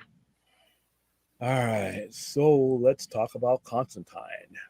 Yes, as I said, that kind of plays into a little bit of the Elseworlds multiverse conversation, because this is specifically Keanu Reeves' Constantine, and we're getting seems we're getting some news on that. Yeah, let me read this real quick. And I'm on Film Junkies Patreon member, so he had some news. I won't spread it here because I don't want to rob him of his news, but had some interesting stuff to say about all this. Director Francis Lawrence has been working with Kiva Goldsmith, of Star Trek people, you know who he is, and star Keanu Reeves on their plan. Constantine. Is it Constantine or Constantine? Stan Man's got me all screwed up. Constantine. In this context, it's probably best to say with Constantine. Yeah, let's see Constantine. We're not watching Sandman right now. Constantine single with the project was held up due to the WGA strike. It had since been on the back burner, headed to increased doubt that the film will actually come to be. But Lawrence has shared a positive update in the new interview of THR. The director explained how full his focus is on Constantine 2 following the recent release of the Hunger Games prequel, The Ballad of Songbirds and Snakes, and the plan was to resume work on Constantine with Goldsman and Reeves after Thanksgiving holiday. We've had many obstacles with production, Lawrence said, but me, Keanu, and Kiva tried over the years to wrangle some control of the character again because it had been handed over. I think NBC did a TV show. That's right, huh? And then J.J. Abrams was going to try and do something, and then the regime in DC that went nowhere. changed, and and they've got their plans. But luckily, we managed to wrangle some control and started working on some ideas for Constantine 2, which we're really excited about. It's still in the very beginning, as the strike put a hold. Wow, why can't I read today? I'm not stroking, guys. It's still the very beginning, as the strike put it on hold for a little bit. So we probably going to start getting back together after Thanksgiving and dig back to try to crack at it. It looks like they've been given a go ahead to do something, even though it probably looks like I cannot believe that if we're going to get a Swamp Thing, that we're not going to get a Constantine within that. Yeah. I just can't believe that. I'm sure you would agree with this. I would not expect Keanu Reeves Constantine to be the Constantine of that. Yeah, he'd probably be British. Constantine is very British, by the way. I mean, he's very, and Keanu Reeves is one is not. And what, you know what? Never heard it. Never heard it, so it doesn't need to be. So I see the tone being two completely different things. But like I said, I am. My question is this: who greenlit this? And the reason why I'm asking, because that's going to give me a barometer going forward about what things are possible. Because, like, I prefer the things James Gunn is doing should be within his own studio. But these movies like this don't necessarily have to be in his studio. Yeah, before Gunn and Safran came in and pronounced as DC Studios co-heads, the reporting at the time, because there was a whole interim period when Hamada was leaving and they were still looking for a DC Studios head. The reporting at the time was, of course, was Pamela Abdi and Mike DeLuca were, the interim studio heads, and they were, well, but they still are for WB, but they were also kind of de facto people in charge of DC during that interim period, and they were shepherding along a number of things, and one of them was Constantine 2. That was the reporting at the time. And then since DC Studios, that if you see some of Keanu's interviews in the last couple months, he sounded a little bit more trepidatious about the chances of it, because it sounded at first like, oh yeah, it's a sure thing. Then he said, yeah, I hope so too. I hope that this gets going, because it's something I really I'm really eager to revisit. And then that was kind of the status of it for a while. And then of course we now get to this, where it's like, it's pretty much, it sounds like, yeah, they're ready again. Now strike out of the way, and with Thanksgiving, after Thanksgiving, they're ready to kind of get rolling on it. So my again, without being behind the scenes on it, my guess is that this is still kind of something that Abdi and DeLuca on that side of the studio was kind of more a little bit more in their purview in terms of the decision making, even though I'm sure it would still have, once it's released, would have the DC Studios logo in front of it. But again, we can only kind of speculate, for the time being on that. Yeah, because if you say we had to wrangle and get control of the character, and then his exact quote was, and we have a new regime and they're doing their thing. He mentioned that, and I'm like, well, when he says wrangle control of the character, did he mean wrangle control so that they have autonomy as far as what they're doing separate? So I think if that's the case, I think that's great. And I think that's, what the Batman should operate under too. I know it was been said that James Gunn control of all things DC films, but I'm okay with him being in charge of everything that comes through that is created by him and goes through him. I am not on board with these other projects like that have happened being, because I don't think that's necessary. And I think that I've always said that there are going to be these film makers that don't have anything against James Gunn, but they have a vision for what they want to do, and they don't necessarily, they're going to want control. If you get a big name director, they're not going to work under James Gunn. If you get I'm just throwing names out there. You get a Spielberg, you get a Villeneuve, you get any of these guys that are big Academy Award nominated guys or winners in some cases, and they're not going to want to necessarily work under anybody, no matter who it is. They're going to go to the head of Warner Brothers. That's who they're going to talk to, and they're going to want that autonomy. They're going to want that freedom to do, to let their character breathe in their own air. And there's nothing against what James Gunn's doing, but like I said, there's plenty of people who will probably take these things on that as long as they can do their thing. Matt Reeves is one of them. But like I said, Nolan coming back is not off the table. Well, and of course, we would probably drift into another director, and not coming back is off the table if this is to be taken as a barometer of that. And I was thinking about this actually today because you have mentioned this before. That point of, if a high profile, a Spielberg or a Cameron or, just throwing like big name A-list directors out there, or Nolan or, David Fincher were to come in with a pitch on, Batman or Green Lantern or Superman, it's not going to be within the framework of James Gunn's universe. But again, how are you going to say no to, to a filmmaker at that level? This is slightly different from that. And then I get the impression this is probably, even though it is the original director, Francis Lawrence, who's attached to this, I get the sense that it's primarily more Keanu's pitch. But again, it's like Keanu is like, he's the kind of celebrity where it's like, he's about as close to universally loved as as an A-lister can get. And of course he's, hotter than ever right now after the John Wick franchise and everything he's done lately. So it's, again, how are you going to turn down Keanu right now? Constantine is a revered movie. I wasn't my favorite, but a lot of people revered that movie. So I'm going to be curious to see how this works, and also how the dynamic shifts as WBD shifts, as circumstances change. I know what the initial circumstances was when he first hired James Gunn. Do circumstances, whether they are attached to him or not, do they change the power dynamic to where he is he going to be control of everything that he was initially given on day one of his tenure?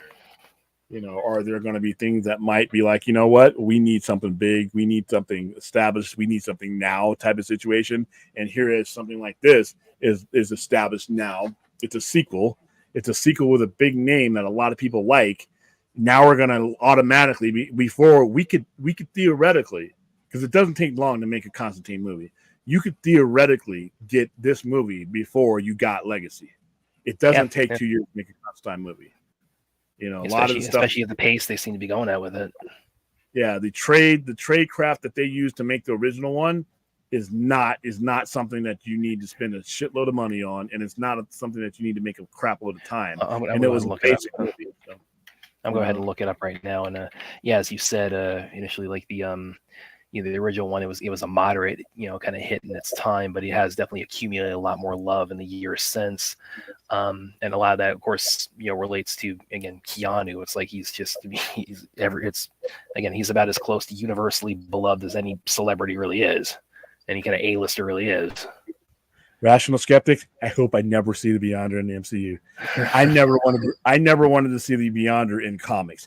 Beyonder's in my top 10 dumbest characters ever created. I hated that character, and I hated his effect on the stories. I hope they never do anything with the Beyonder. Never, ever do anything with Beyonder. Ugh. Okay, so I got it right here. Yeah, the budget for the first one is $70 to $100 million, and probably, I would guess like that gap is like they got some kind of like tax credit or something like that to, they got a portion of their budget back. And again, so that's, by today's standards, that's pretty cheap for a CBM.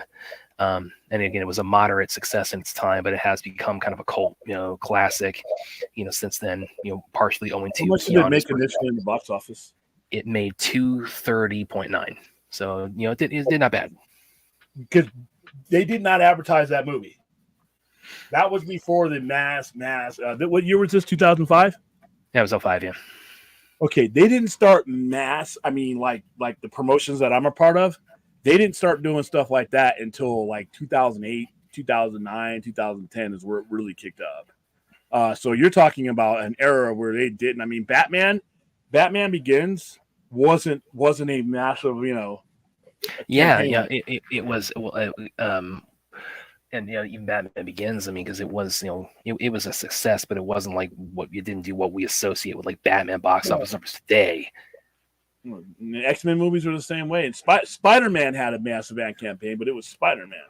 But so you figure that's a success. You basically tripled your money on that one. So today, I think they could. Keanu Reeves is money, so they could do that now. So and it wouldn't cost them that much to do it. Like I said, a lot of the effects and implied effects that are in that movie are things you could do today for relatively cheap. If you could put Rebel Moon out for $90 million per each movie, roughly $90 million, you can damn sure do a Constantine movie for $90 million. So that could happen. The reason I'm bringing it up is that could happen a lot sooner. You could put that budget together real quick. Anybody who supports Keanu's movies financially would put forth the money for that. You could get that made, production. Those movies are quick. You could theoretically have a Constantine movie before you have a new DC movie. So. Well, and especially with again, I think we're both of the opinion that this would definitely fall under the Elseworlds classification, and especially that's especially beneficial with the version of Constantine that Keanu is playing, because again, his version is a reinvention. He's not the Cockney, kind of warlock character. He is very distinct to Keanu Reeves. His version of the character, he's American. There's other character trait differences, but that's a lot. There's a lot. You could do a whole video on them, but it works. So I never really knocked him because there's some shit that if you look at like diehard people who are into the Vertigo line and into the Jonah Hex, into the Constantine, into the Sandman, that literally hated that movie. I remember when that movie came out, that era of fans of the actual source material hated that movie. It wasn't British, and he was perceived to be British, and there was just so much about it, but. You know what they did? What worked in 2005, and I even think those people and that's why, because as you said, they would we would both expect they would have a Constantine or Constantine within the Swamp Thing kind of corner of so they'll have their opportunity. Yeah, but that makes the Elseworlds label that much more beneficial for Keanu's version because he is an Elseworlds version of the character, not just in terms of like Gunn's universe, but also in terms of just the character in a general sense. Well, and here's the problem I have. Another thing when it comes to the DCU and as far as them promoting themselves, we know that the Batman is coming out. We know that. We know it exists, and we know it's not part of his thing. Why am I speculating about Elseworlds instead of somebody just fucking telling me outright that's an Elseworld? Why haven't they told me that? How long has he been on the job? Because the Batman 2 was greenlit roughly before then. We knew we were getting Batman 2. We knew we were getting Joker 2. So we know the Joker 2 is coming. It's already been made. It's on its way out. We know that movie exists. So where does the weight on just establishing that brand and just saying, when somebody asks you, well, where does the Joker and where does the Batman fall in? And why not just outright say that they're Elseworlds? Why not just outright begin the brand? It's already done for you. The movies are coming out. No matter what James Gunn does with DCU, the Batman is coming out, and Joker is coming out. So right there, you already have the basis of an Elseworlds. Well, you're going to get asked that question. So why don't you just have your answer? Why don't you beat me to the question and just put it out there right now? What's taking so long? I don't understand. And that's what I mean about the communication of the product. Right now, I hope and pray that these guys are not waiting until 2025, until March or April 2025 to start getting us used to these waters. Well, that's actually I was just about to ask you that, where you said like the arrival of the Batman Part 2, and then even more so the arrival of Joker Folie à Deux, that those place more of a mandate for them to lay out, okay, here's how we've told you how DCU works, now we're going to tell you how Elseworlds works. Do you think now adding Constantine into it, does that make that accelerates the mandate to explain Elseworlds and even more so than it already was? It depends on their case. It depends on how quickly the project is made. But in my opinion, before you even greenlight Constantine, you have 2 movies coming already. Why aren't we giving them the explanation and using those 2 movies that are coming out as a propulsion to the thing that you're doing? Use them as part of your explanation. Why are we not doing that yet? We know these movies are coming out. You know they're coming out for quite a while. And it's interesting too, also because I mean, some people there has been I have seen commentary on the Elseworlds concept where people have said, well, the only reason the Batman Part 2 and the only reason the argument is the only reason they're having Elseworlds is because the Batman Part 2 and Joker 2 were already greenlit, so they got to maintain. They can't renege on those contracts, so they got to keep it going. But Constantine 2, this would be officially the first officially greenlit Elseworlds project since the founding of DC Studios.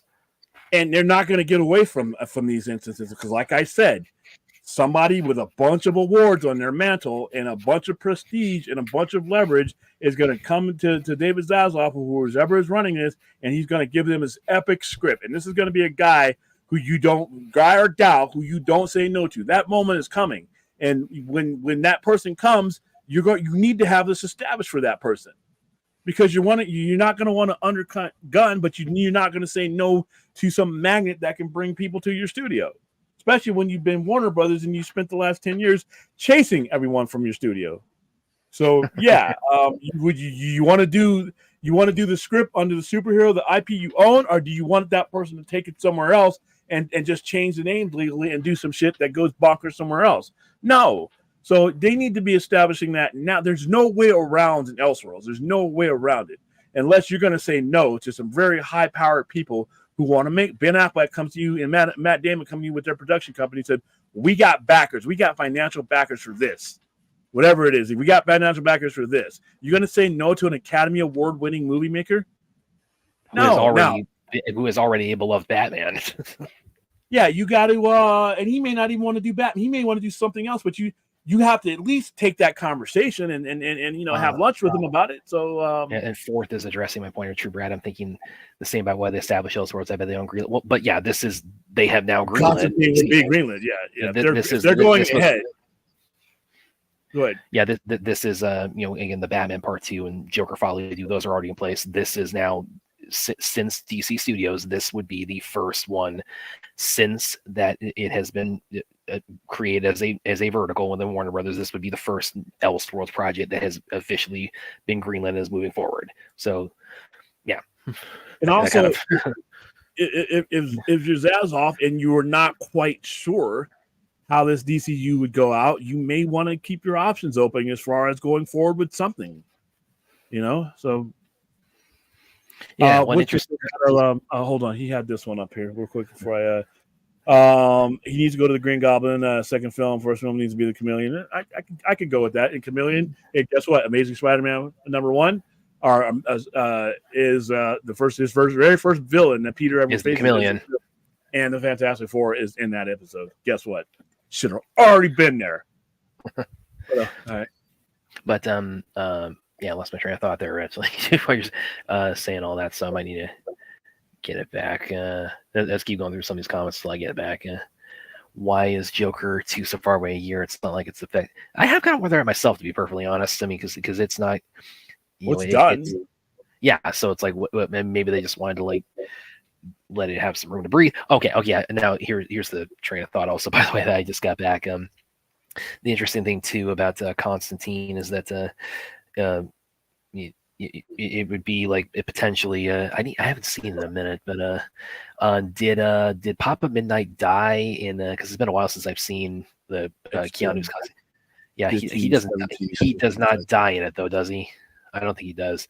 Don't believe so. But yeah, it's just been. I saw that movie once, and it wasn't my favorite, so I have. Well, because don't get me wrong, because I liked it a lot. It's been a few years since I've seen it, but he doesn't die in it. So the interesting thing about that is that Jimon Hansu was Papa Knight in that, and he you look over his body of work, he actually has really quite a pedigree in terms of being in CBMs, because he's been Constantine, he was in Guardians of the Galaxy, and Captain Marvel on the Marvel side. He's in the King's Man as as a non-DC Marvel one, and then with DC he was I was like I said Constantine, and then he's the Fisherman King and Aquaman, and then he's the Wizard Shazam in both Shazam movies and Black Adam.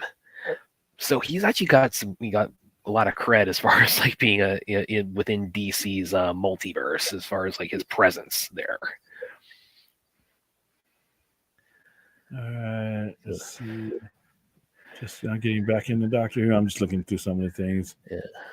Okay, people, stop typing duck and quack. Why are you typing duck and quack in the chat? What the hell is wrong with you guys? Let's see.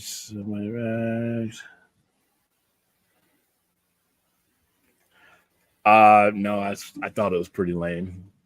I mean, sorry. And a lot of it was because I was a huge fan of the character. And I thought that movie at the time I thought it was trash, but I've gotten a little bit more respect for it over the years. But as somebody who is diehard into those characters in that world, that House of Magic, that Vertigo world, I fucking hated that movie when it came out. The thing about it is too, like everything you're saying right now in terms of like, you know, a filmmaker or a big star coming to Warner Brothers and DC with a pitch, and it's like if they're at a certain caliber, you're just not going to turn them down. They would, you know, at least be compelled to take the meeting and maybe roll the dice on it. I mean, that's pretty much what happened with Keanu the first go around with Constantine, because it's like it was sold far more so on him, you know, just coming off of the Matrix franchise than, you know, than it was on the character. Yeah, and if you're David Zaslav and if a draw comes to you like that and says we want to do this, and you're hemorrhaging money, and this other thing is 20 some odd months away, and it's the bulk of it is even further along, you know, maybe I want to make that quicker money, and you know, yeah. So here's a good one from Mighty Rex. Do you think that should be offered Brave and the Bold? I mean, Andy Muschietti's already got that, but I mean, as far as like Ben, it's like I just want to see his Batman script, you know, brought to life. Yeah, my answer would be no. Yeah, no on that, because of the fact that the Brave and the Bold is not the movie he wanted to give us. So I'd rather see the movie he wanted to give us, and rather to be shoehorned into, you know, following someone else's lead. When Ben Affleck ever does this movie, if he ever does it, I want him to be in complete control of it. I want him to be answerable to only the head of Warner Brothers Discovery. That's it. Yeah. So Chappie had something he wanted me to pull up here. Let me see if I can find it. Okay. Question, William. What is it about Warner Brothers that didn't take DC characters seriously, made them stupid, like with Catwoman and almost negate Superman and Jackret? Well, I mean, you know, same thing that it's the reason why of our current DC conundrum. They just had a lot of bad management. Well, and they didn't have partial defense. The movies that they made were not a preparation for the movies that they needed to make. You didn't have those type of movies in DC. Batman 1989 wasn't the type of movie that would have gotten you to where you needed to be as far as this era goes. Even Batman Begins, that was a small level movie that barely made 400 million. If it made that, that wasn't the type of movie that gets you that you never had the type of movies and the type of connection to let you know what the atmosphere and the standard was. That's what the connected universe has done. It is put a standard there that everything you put into it has to fit. And they didn't have that before. And when you don't have those guidelines, you make shit. That's what happens. So if you look at the movies, the majority of the movies that they made prior to a shared universe, in my opinion, were disjointed. You had inconsistent, you know, good and some bad. Whereas when you do a shared universe, you have a standard that lets you know, I can't make this movie like shit because it's connected to this other movie that people are going to, and I want them to see it all. So the mentality changed to where they had to raise the standards and make it uniform, and that helped them. So, and yeah, Nick Cage's Superman. I've seen nothing that would deter me that would be an absolute disaster. He looks horrible as Superman. Nick Cage looks horrible as Superman. I don't know why anybody wants to see that movie, but you know what? Have at it. Well, I do want to see this movie right here. I wish we saw Ben fighting Deathstroke. Yep. I mean, like I said, Deathstroke for Batman, I think is a bad enemy. But I would have definitely gone for it. Well, and let me ask you this too, because I mean, this kind of gets enveloped a lot in the whole Snyderverse talk, and you know, with Ben's Batman movie, you know, being a component of that, you know, with how ZSJL ends, and it's one of the things that's set up in it. I'm kind of curious, like, what would your response be to the criticism of Ben? I mean, A, he had a very rough period, you know, during the reshoots and all that, and that's why he decided to walk away. And B, it's like the idea of like, why can't fans respect that decision to not pine after his unmade Batman movie? Like, how would you respond to that? I will go back into never tell a fan what they should pine after. That is your customer. Your customer is telling you what they would pay for. So you should at least consider that as part of the conversation. Yes, I understand he went through a lot. A lot of people go through a lot. People go through times in their lives, but they're not forever. Did he come out of the other end? Is he a better person? Is he more capable now doing it? Those are the questions you would need to ask. But I'm never going to knock a fan for giving up, not giving up on seeing a movie that they want to see. It's up to the person who makes the money to recognize that and make a decision based off that. But you can't just assume that, he was going through a rough part of his life, but people go through those periods and they come out of the other end. Is he better? The Ben Affleck that walked away from that Batman movie is not necessarily the same guy that's out there now. He's gone through rehab. He's recovered. He's in a better place now, relationship wise. So I can only judge a person on what they're doing right now. So, but I'm not going to judge a fan for. It also, there's also the factor of, one thing, and this is kind of like, I'm taking this like a little bit. This isn't so much specific to his Batman movie, although this kind of plays into it. Like people like J. Oliva has come out and said it's the best Batman script he's ever read, and on a more general level, one of the things I would say is like, listen, this fan base collectively has just had things they want to see just dangled in front of their faces for years on end, and it's like I don't know how else to classify that other than as emotional abuse. So they don't care about that though. And mathematically, I understand where you're coming from. Mathematically, if this ever happens, we can't be why. We cannot be why. Well, I'm not saying that as a rebuttal to Warner Brothers. I'm kind of saying more as the rebuttal to criticism within the fandom or from other people. Well, still, you have to make your case beyond them, though. That's still that's and without them, without that middle guy, here's the thing: is our voices become the annoying ones when we don't have Joe Average with us, and we're never going to get a production company to look at the percentage of the fans that you and I make up and make a decision based off that. What needs to happen is that production company, that studio, needs to ask themselves a question: does this have mass appeal? Beyond us, before us, without us, does a Batman movie with Ben Affleck have mass appeal beyond these other guys? Because all I hear is from Brad and William. That's not enough. I'm not even going to pick up the phone if it's just those guys. But if I get Joe and Mary and John, and if I think I can make the money with them, and that's where our fandom, I think, fails to make the case more times than not. And I think that's where the studio fails, is no one looks to the middle. We want it. We've already made the case for it, but our case just isn't big enough. We need to get Joe Average in there, and we need to, and Ben Affleck needs to, if he wants to, needs to make the movie. He needs to make the pitch to the studio. The studio has to come to the realization that, you have to apply whatever decision you're going to make to the 97%ers, because I think in many ways our fandom has turned them off. Not just the extremists and the crazy people. I think that our fandom has turned them off because I think they see us as narrow-minded people who are not thinking about the other 90%. And I'm not saying that that's true. I just think that that's how they see us, and they just don't see those percentages as something that they pursue. We got to make a much wider case, and the people who want to make these movies need to make a much wider push, and they have to open their minds up to other, it's not just us making the sounds. You got to go look for Joe Average and put it in front of Joe Average and judge the numbers from them, because like I said, otherwise we just become an echo chamber that I think we turned them off 3-4 years ago. That's where that's where you have to wonder how that new Steelbook is doing. That's the Joe Average data.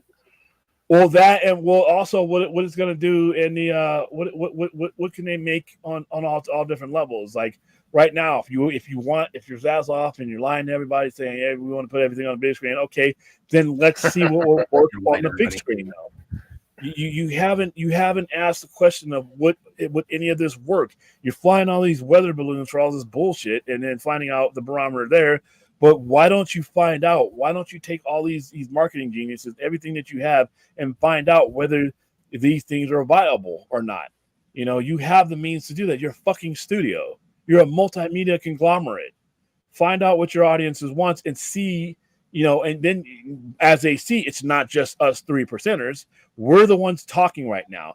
Joe Average doesn't make a sound when he likes something or doesn't like something sometimes. Sometimes they just show up, they see it, and they leave. And guess what? They'll come back when you put it on again. And that's what I mean, that they've lost the average fan, not just the Steiner Bros, by not continuing. They started something, and that person came in with the expectation that they were going to finish it. And when they didn't, they lost them.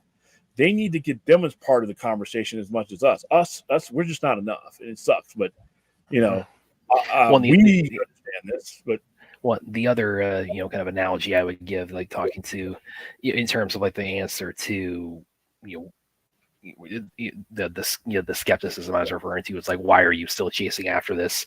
You know, one thing I kind of also liken it a lot to is that, you know, listen, Walt Disney, you know, he spent like 20 years trying to begging P.L. Travers for the rights to Mary Poppins to make that, and you know that became what is widely viewed as his magnum opus. So, you know, you're talking about, so if he had tapped out, you know, where does that leave his career in the looking back in the course of film history? So it's a comparison I've kind of had in my head for a while now. Walt Disney was a filmmaker, though. We aren't. That's what kills it. Is he was a mover and shaker in an industry that could move the dial. We have become white noise to them.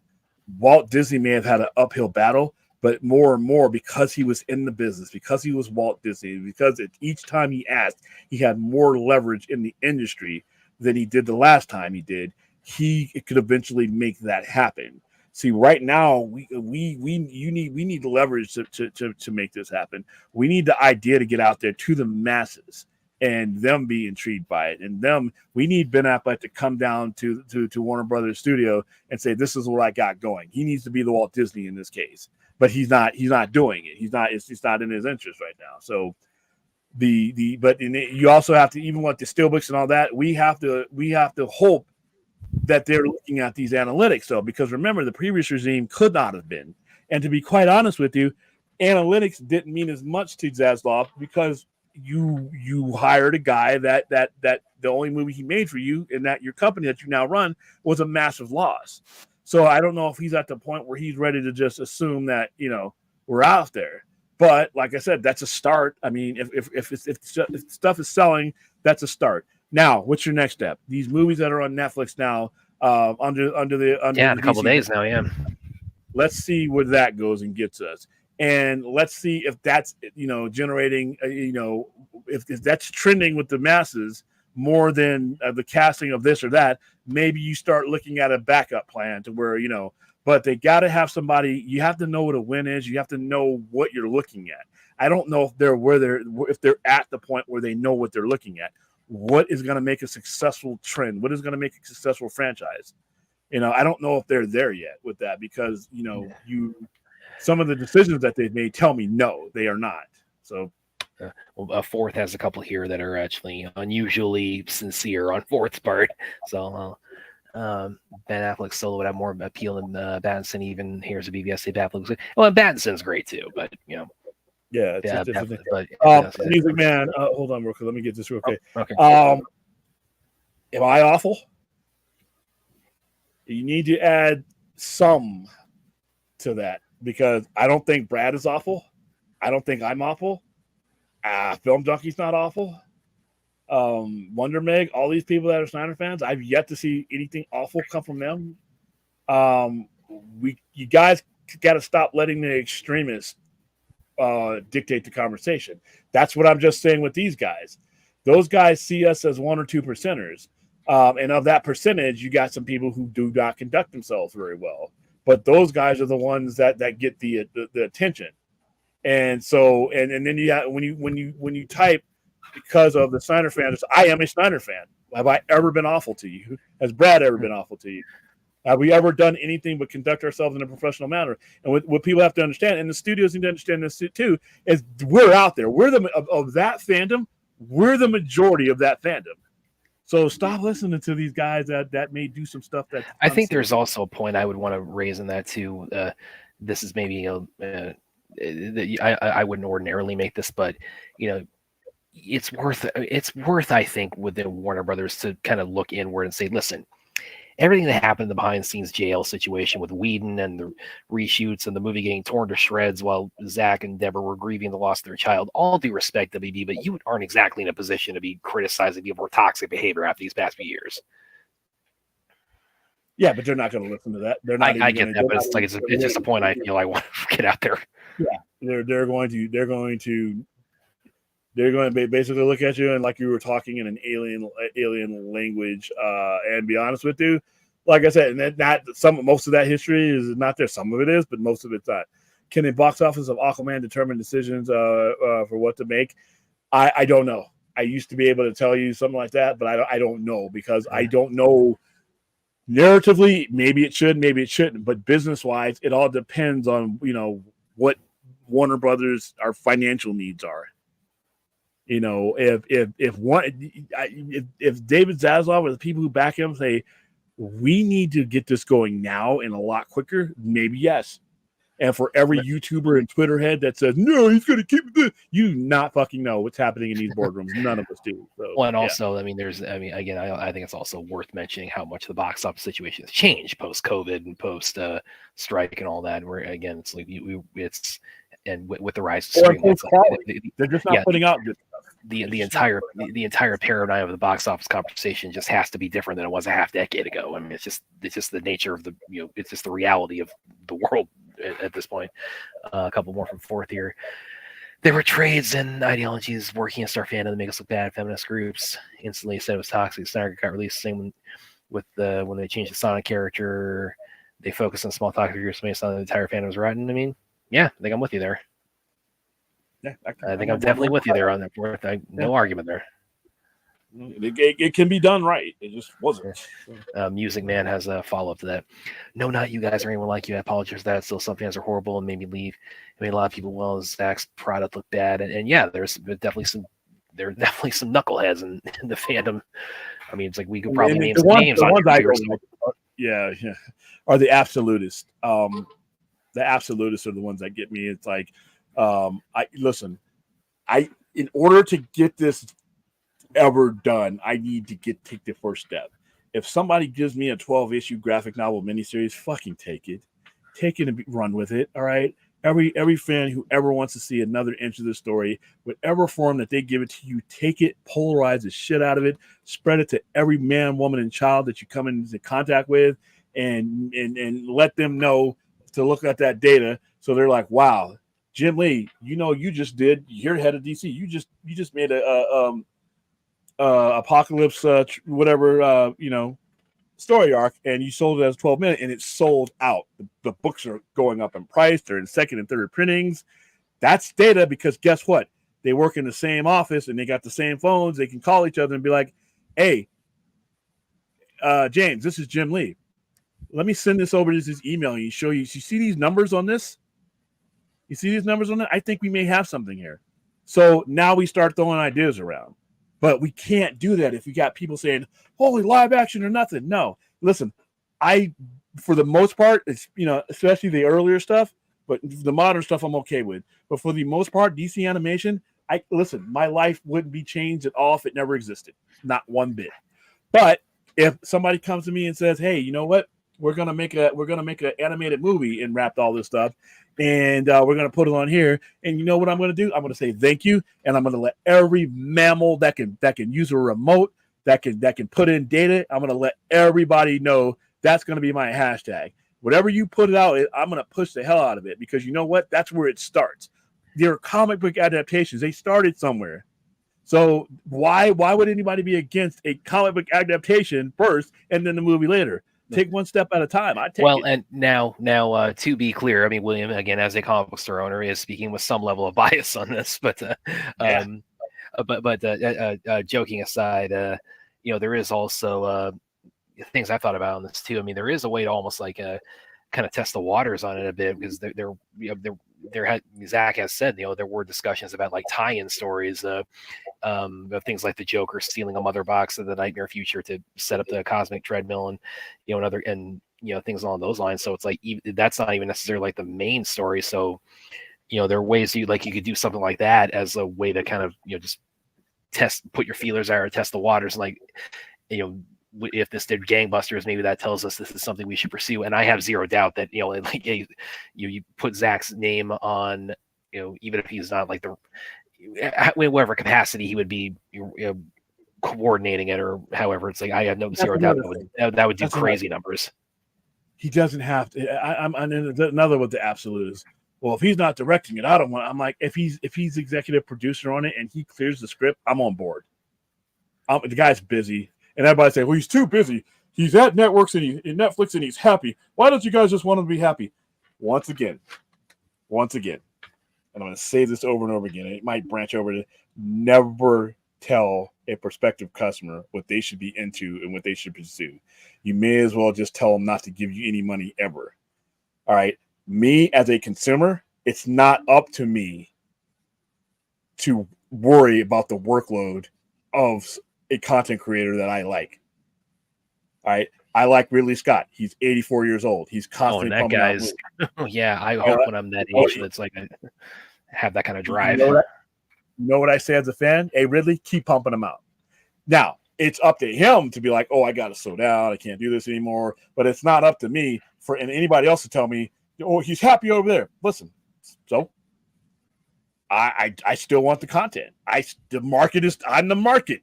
The market is still there. I'm happy that you're happy over there. That doesn't mean that I don't want my content. I'm the customer. I have money in fist. I'm ready to go. Well, it's not a zero-sum game either. It's not a matter. It's not a matter of just because you want to see the DC Snyder stuff, concluded or resolved. That means you're not going to jump aboard the Rebel Moon stuff, which we're going to get a little bit more into that later here because we as resolve, restore, conclude the Snyderverse guys. We have a big event coming up this Rebel Moon related next month that we've been talking about nonstop on here. Yeah, I mean, I'm happy that Zack Snyder is happy at Netflix. That has zero to do with my desire to see something I saw. I'm going to support that stuff on Netflix. But I hate when people say, why can't you just support them in Netflix? I'm going to. But for the guy who's a superhero guy, what if I don't like the Netflix stuff? And here's I would come back at that. It's like, why couldn't Gunn fans just support what he was doing with the Suicide Squad and Peacemaker instead of asking for him to be brought back to do Guardians 3? I mean, you never listen. You want to go out of business? You never tell your customer. You never say that to your customer.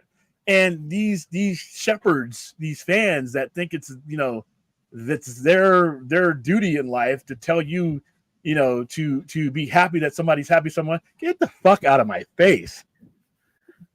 Knock that shit off. Stop telling people what kind of fan to be. That annoys the shit out of me. Yeah, me too. All right. You don't know what I'm happy about. You don't know who I'm happy about. I'm happy as hell that he's being able to do this vision. But at a moment's notice, if you got a chance to do the other vision, guess what? I'm going to support that too. Because that was my first love with it all. A lot of people got into the Snyder stuff because of the superhero game. And they're not into science fiction and fantasy. They're just not their thing. You can't make them be that, And the other thing too, remember, I always go back to what, the Full Circle event when he got the Batman or the Joker killing Robin question and asked what can you share the details of that? And he said, well, I could, this and this, but I don't want to spoil anything because we should wait and see if there's, I don't want to give away too much about it. So even he's still playing it close to the vest with story details, which I think that should be indicative of the fact that he's like, if he doesn't want to blurt it all out, maybe that should tell you something about why he doesn't want to give away spoilers on it. Yeah. And like I said, I'm willing to wait. I'm willing to wait because like I said, all these people are young enough, and I'm willing to give this new thing a chance. But at the same time, I'm not gonna. Why should I give up? And why should I listen? You guys who tell me to, why the fuck should I listen to you? Answer that question first. For those of you who always say, move on, be happy about this, be happy about that. Why should I who are you to me that I should give 3.5 shits about what you think? Who are you? You're not paying for my movies. You're not inside my head.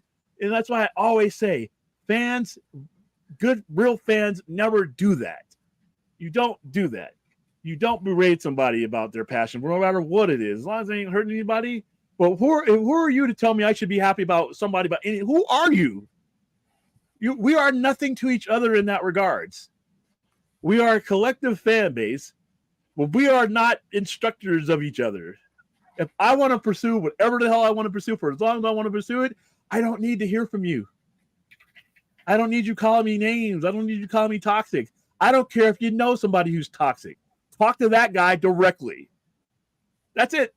That's it. You know, and I don't mind waiting. But once again, I'm happy with Rebel Moon. But like I said, I can completely understand why somebody would. They may have taken a look at it and be like, I'm not into that Star Warsy stuff. That's it. That's all they need to be to have a curve for them not to be on it. But they're less of a fan now because they didn't just throw themselves into it because of that. No, knock that shit off. All right, what we got? Okay, so all right, we're gonna go into the music story, and this is sort of important given what we are going up, what we are promoted, what I promote on the beginning of the show, and what I promote when it comes to suicide prevention. Soundgardens Superunknown is one of the most influential albums of that era. It came right at the end of grunge, and it pretty much was one of the albums that launched the post-grunge alternative era. Years later, after Chris Cornell unfortunately hung himself and committed suicide at the age of 52 years old, which was very young. And what I was doing well. I mean, he had just performed in front of a sold out, concert. Soundgarden was back. I mean, you just, the epitome of you never saw it coming was this guy. But if you listen to Superunknown, Superunknown in retrospect is a suicide letter. Not in the immediate sense, but in the state of mind sense of where he constantly was at when he was writing, when he was going, because most of these guys, what they were putting on paper for their songs and what they were bleeding out in their music was what they were going through. And the day he committed suicide, the very first song that came up in my head was "Fell on Black Days." Very first song. All the stations were playing that song in memoriam to him. And then when you look, even the most upbeat stuff that's on that album, and I'll go ahead and bring it up here, "My Wave." I mean, there was just so here's the list. "Let Me Down," "My Wave" was one of them. "Fell on Black Days." "Fell on Black Days" is when I listen to it now, it's different. I have a different feeling. You read the lyrics to "Fell on Black Days," and it's like, wow. And I did not have the appreciation for what what culminated in Chris Cornell taking his own life wasn't just something that happened on the day he died. He had dealt with lifelong issues. And lifelong issues that took a lot of his compatriots of that era, they took their lives a lot easier. A lot of them either, obviously we have individuals who committed suicide, but we also have individuals who, because of what they were going through, used heroin and drugs to get out of it. Yeah. Brad Knoll of Sublime died before they became big. Shannon Hoon, Blind Melon, heroin, died before, right as they were coming together. You had a lot of people in that era who, there was one of two ways that they got out of the funks that they were in. And there it is. Now, the 15th track on this album is called "Like Suicide," and it's written by Cornell. This album was like if you read, not read, what I'm talking about comics, but if you had listened to albums like Bad Motor Finger, which was the predecessor to this one, 1991, totally different album. It was almost unlike them once you listen to everything else. But once Super Unknown came out, and then Down on the Upside, from that point on, you're getting inside Chris Cornell's head for the most part. Black Hole Sun. And like I said, the only regret that I have when I bring up these segments is that I cannot play the songs for you. Yeah. Because of obviously copyright, because it's when you go back, and the same thing with Heart In Utero. You know, because as a fan, I wasn't inside Kurt Cobain's head. I didn't have an appreciation of what he was going through. And post-mortem, I'm listening to his music, and I'm like, whoa, this guy was talking to us in these terms his entire life. And well into in their 20s and well into their 50s. And Spoon Man is another song that was on here. A lot of people back in the day, thought this was about heroin because you use a spoon, but it was actually about a spoon performer who's actually in the video. But yeah, this album was one of the best. Then the videos of it were just haunting to this day. Black Hole Sun haunts me to this day. Fell on Black Days, and it's a simple video. But it stands out more now in 2023 heading into 2024 than it did for me in 1994, 1995. This was just a powerful album, and unfortunately, it's the death of Chris Cornell that actually gives it another punch to the head for me. It makes me revisit it. It made me revisit his entire catalog. Because like I said, this wasn't, he woke up one day and the world was shit. If you now that have an understanding of what he was going through, a lot of these guys are literally writing their suicide notes and they're selling them and they're performing the songs. Because like I said, I will never shake some of this music now that I look at their lives in retrospect. Were these guys happy? Or was this their only outlet? I know with Kurt Cobain, the fame and everything was secondary to him. The music started out as an expression to deal with all the pain he was dealing with, both physically. He had an ulcer, and that's one of the reasons why he started medicating himself with all kinds of drugs. But these guys use these songs to express. It's kind of like rap. It's kind of like gangster rap.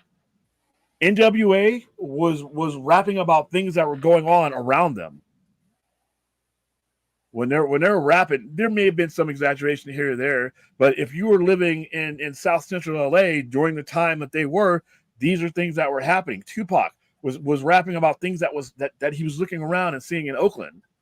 So it's not too far off to understand that these guys that ultimately, went down that path were singing about things that were happening to them or how they felt more than likely.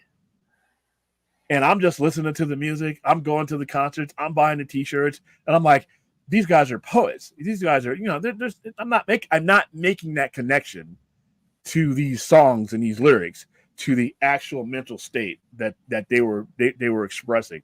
I just, for some reason, maybe I was too young. I just didn't have the capacity beyond the power of the lyrics that this is what you're actually thinking, even though other music genres were doing just that. And this album, more than any of them, track by track, is just, it haunts me now. Like I said, go ahead. I hear you about to say something. I was gonna bring up a couple of comments here. He was actually, because I actually like Soundgarden. I remember like they like one of their they really had a big kind of hit with with the Avengers. I mean, they tied in with Live to Rise of the Avengers, and then that's how actually a lot of my generation kind of discovered Soundgarden. He only died like 5 years after that, so that was was definitely a really shocking turn of events. I can't either. And like I said, the reason why I can't is because I didn't have the appreciation for what he was going through. Not just the day he did it, but his entire life.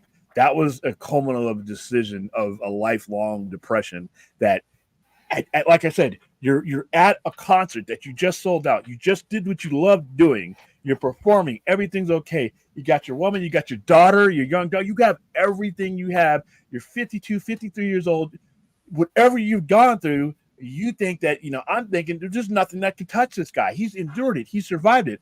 But that's where we're wrong. And that's where I was wrong. That's where, that's not how mental illness works. That's not how depression works. That's not how the sudden nosedive that is depression goes. And like I said, we're going to be bringing people on December 22nd and around about those dates that are going to express that. It's not something that builds up all the time. Sometimes it's a moment, and it's a bigger moment than these people can handle. And then when that moment happens, everything that led up to them, that led to the lives that they live, ends up reinforcing the bad stuff. And it's like, ugh. I remember, and Dennis says, maybe not a suicide note, but certainly a cry for help disguised as art. Yeah, and I remember, I think it was at one of the Justice Con events when New York Queens, and they brought on some people from AFSP. And I think I remember one of them saying something to the effect of, when a person is like seriously contemplating ending their own life, when that thought really becomes like serious in their head, you basically have almost like a 30-minute window to pull them back. I mean, it's that serious. It can be that, just much of a hard right turn. And that's why I'm always saying, look around, look for the changes. I obviously I was nowhere near Chris Cornell, but if I would have had the understandings that I do these days, I would have been like, hey dude, everything okay? Is everything okay? I'm seeing these lyrics. I mean, are these lyrics where are these lyrics coming from? And you know what you do then is you give somebody another outlet besides that. Because when you're writing music, and I've heard this from people who've written music and have had issues, you're talking, you're sending this out there, but there's not necessarily a personal return to it. You're making this music for thousands and millions of people, but you're putting that out there as you're part of it, but there's nothing coming back in the way that you need to. A lot of people like myself are just love the music and didn't really make that connection, and that's not what those guys were necessarily doing it for. I mean, when you're writing Fell on Black Days, you're looking for somebody to talk to you about those black days. You're looking for somebody who's going through the same thing as you are. And it can happen. It happened to this guy. Like I said, I was shocked to hear about Chris Cornell dying. Even though, like I said, maybe I should have made that connection sooner to where he was going through. But I was less shocked about Kurt Cobain because Kurt Cobain was in and out of rehab. Kurt Cobain had a known heroin addiction. I wasn't expecting him to die, but when he died, there was a lot of stuff that was already front facing that you could put together. But when it was Chris Cornell, I didn't know all this was going on with him. I know everybody has a certain level of depression that they are wrangling with lifelong, but I didn't realize how big his was. And like I said, I'm happy, waking up, being able to do in some part what I like doing, what I love doing. To me, that's my mental stability. But for him, everything he had wasn't enough. Sometimes people have everything that you think material and that you think that they're out in life, and that's not enough. And that's what shocked me about him. But then, when I go back and I listen to the music, I'm like, wow, I was oblivious and I wasn't paying attention because these people are so distant from me. If a person that was sitting next to me across the dinner table or started saying things that echoed the lyrics of I like, suicide, like suicide or the day I tried to live or, Fell on Black Days. If somebody, that I knew started talking in these terms, I might give them 988. You know what I mean? So, but this album was, like I said, I mean, and then I know Larry wanted me to view one of their songs. Let me pull it up real quick because I did check it out. Let's see. I tied to my notes on it just to make sure that we were talking. Let's see. Trial ends today. All right, here we go. There was a cover.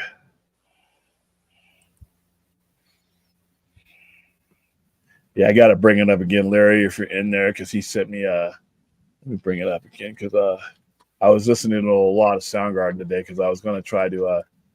You know what I might do when it comes to some of these music? You know, we might. I wonder if I could get away on Twitch like I do with the watch-alongs. Yeah. If I could put the music in Twitch and just have you guys go there, because some of you guys, some of you guys have never experienced some of the music that we're talking about. Okay, Seven Dust, Seven Dust did a copy of that album, and not a copy of The Day I Tried to Live. I thought it was pretty tight. Let's bring this in here. Hold on. Let's see. Where are we at? Let's see. I can't see anything now. Damn it. There we go. All right. Hold on. Let me go to YouTube, and I'll put this in the chat for you guys so you guys can be the judge of it. I didn't think the range was there as far as the voice goes. But in all fairness, Larry, if we're watching this, this was the first time I heard it that way. I didn't hear it until you brought it up to me, and I'm going to go ahead and mute this, but I'm going to go ahead and share the link into the chat here. Let me know what you guys think about it. It's a really good cover. The tempo is different, but it's a really good cover. So that's in the chat room. So Larry, I know you're not there right now, but when you take a look at it, I liked it. It gave me a different dimension of the song and a different way of listening to that song that I had never heard before. There's not too many Soundgarden covers that I've ever heard I know they're out there, but a lot of times I tend to stay away from covers because I might disappoint myself because I'm so attached to the way that the song sounded that it's really hard to open my mind up into different, especially with bands like that or Queen or things like that. So, all right, but yeah, this album is more than just a sound. I'm gonna put Fell on Back Days in there as well because, like I said, without being able to play the music, it's really tough.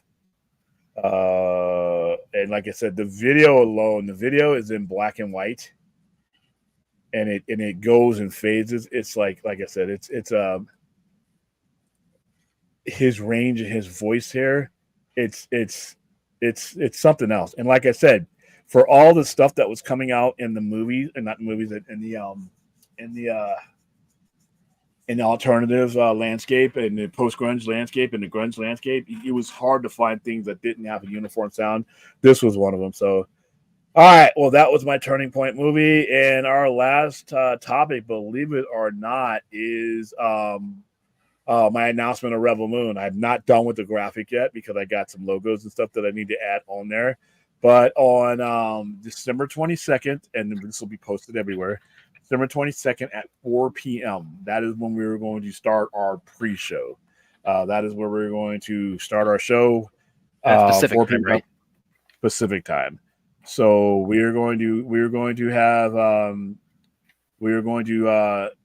start out the in-person fundraiser, and we will open up the stream. Then this will be a Netflix party at 5 p.m. We will start Rebel Moon.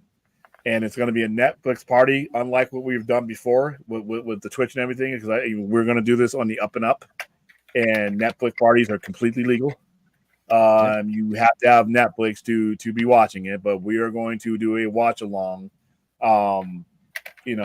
with the people that are in the crowd, and I will be on with you all in the Netflix party, and then I will have our patrons hosting that stream with us.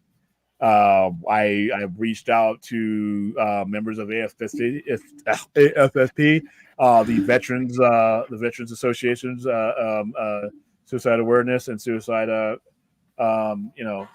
They have a lot of programs. They're going to get us somebody. I'm waiting on a response for AFSP. We've actually had AFSP people on the show before, headed into March 18th when we did the thing. But we're going to have some in-store auctions and stuff. Hopefully, I can get some stuff signed by some people.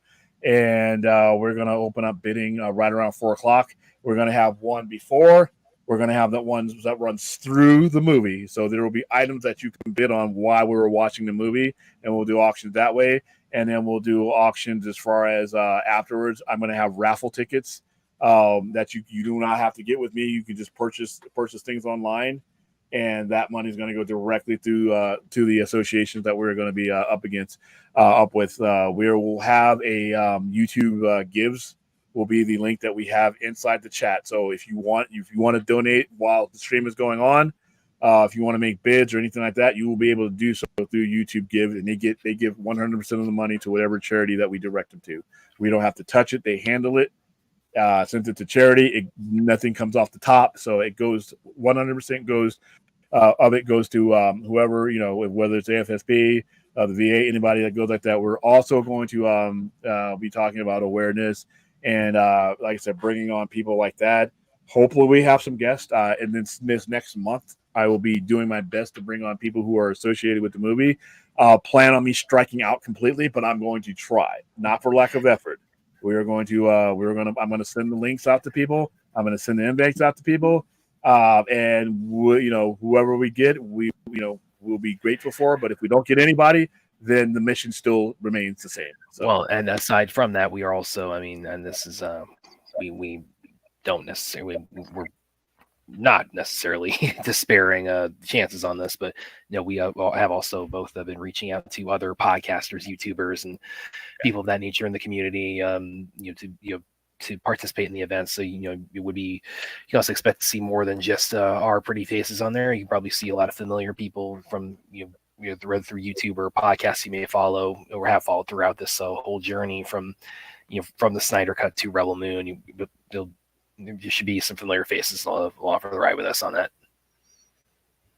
And so that's why you see the graphic in there for Rebel Moon, because like I said, we will, and at 5:00 we will watch it. And after we're done watching it, we are going to have we're going to have a YouTube forum that will still be part of that broadcast. And then we will have the cameras on the studio audience, because we're going to have a studio audience that's there watching it with us. So, and then the whole point, I don't have a goal yet as far as something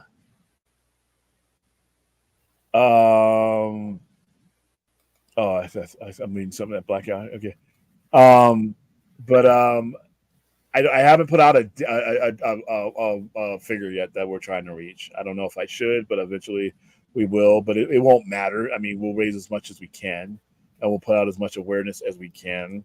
We'll kind of do what we do here on a nightly basis, but we're actually going to put the metal to the pedal here as far as like getting people to participate. And like I said, the top three goals are to have fun watching this movie that we've waited a long time for, raise money and raise awareness. Those are it. Those are the three things. If we do those three things and at any successful degree, then I think that mission will be accomplished. So yeah. We're generally on for 3 hours, man. This is actually a short show. How you doing, Remo? What's going on, man? All right, so and now it is time for me to also make a bit of a spoiler. Is that contrary to William's earlier words, we have officially locked in Zack Snyder to appear as part of the stream along with the. I'm saying that because you got these assholes that are going to be like, "They're going to have Zack Snyder." Understand that like I said, I've already been rejected from one person associated, so I plan to be rejected from all of them.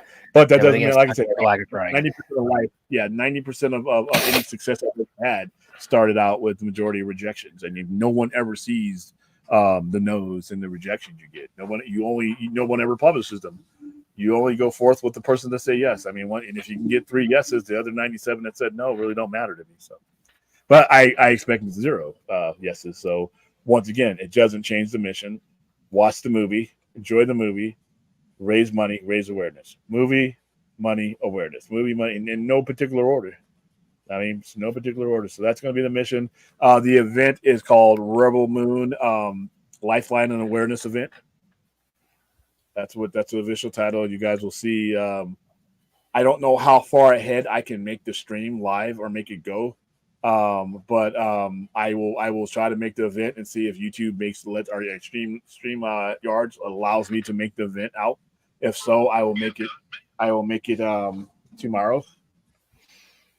I will make it tomorrow, and it will be live. I will begin sending those links out to the people who I hope that are a part of it, and in hopes that they click and say, "Hey, we'd like to be a part of it." So, but that's it. Like I said, I understand where I am on the total poll. So yeah, but it's going to be a very interactive event. That's what I want to do. I want it to be interactive physically with the people at the site, and we are doing it at the Side by Center yet because this is the only way I can do the logistics.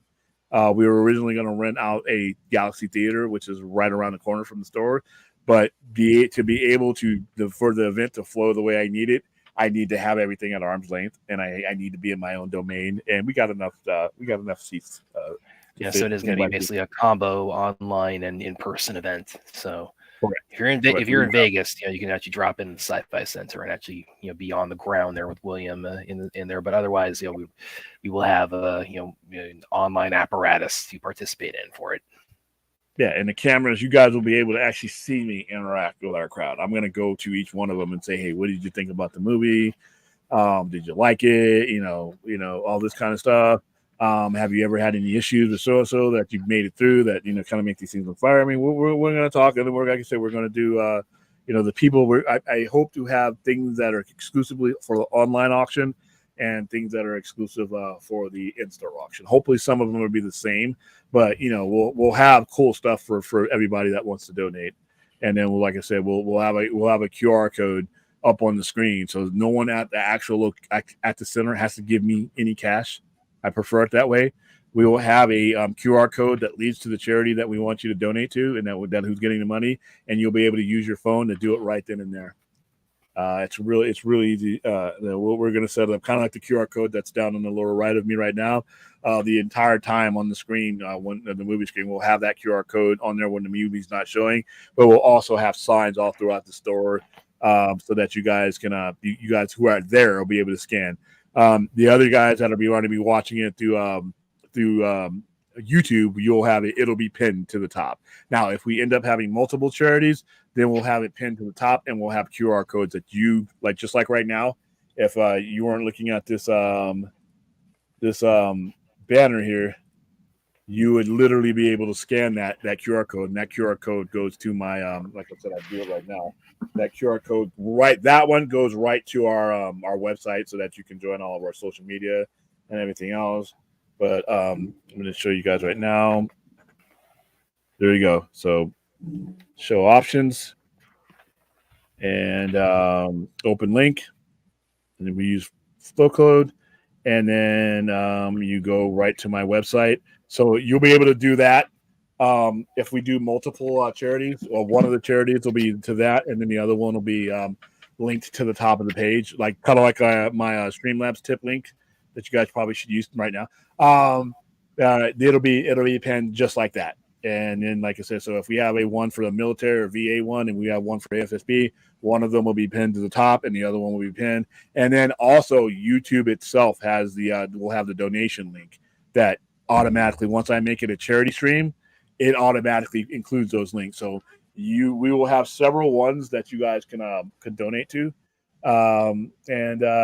Like I said, we're going to be doing prizes. We're going to be doing we're going to be having conversations, and and then ultimately, like I said, we're going to be talking about the movie with people that are online and people that are in person. So it's going to be a fun event, and the planning for that starts like tomorrow or today later on. So Chappie says I'll definitely be there for the Rebel Moon event. Well, we look forward to having you, man. It's going to be, as I've said on the stream, it's going to be a holly jolly Christmas.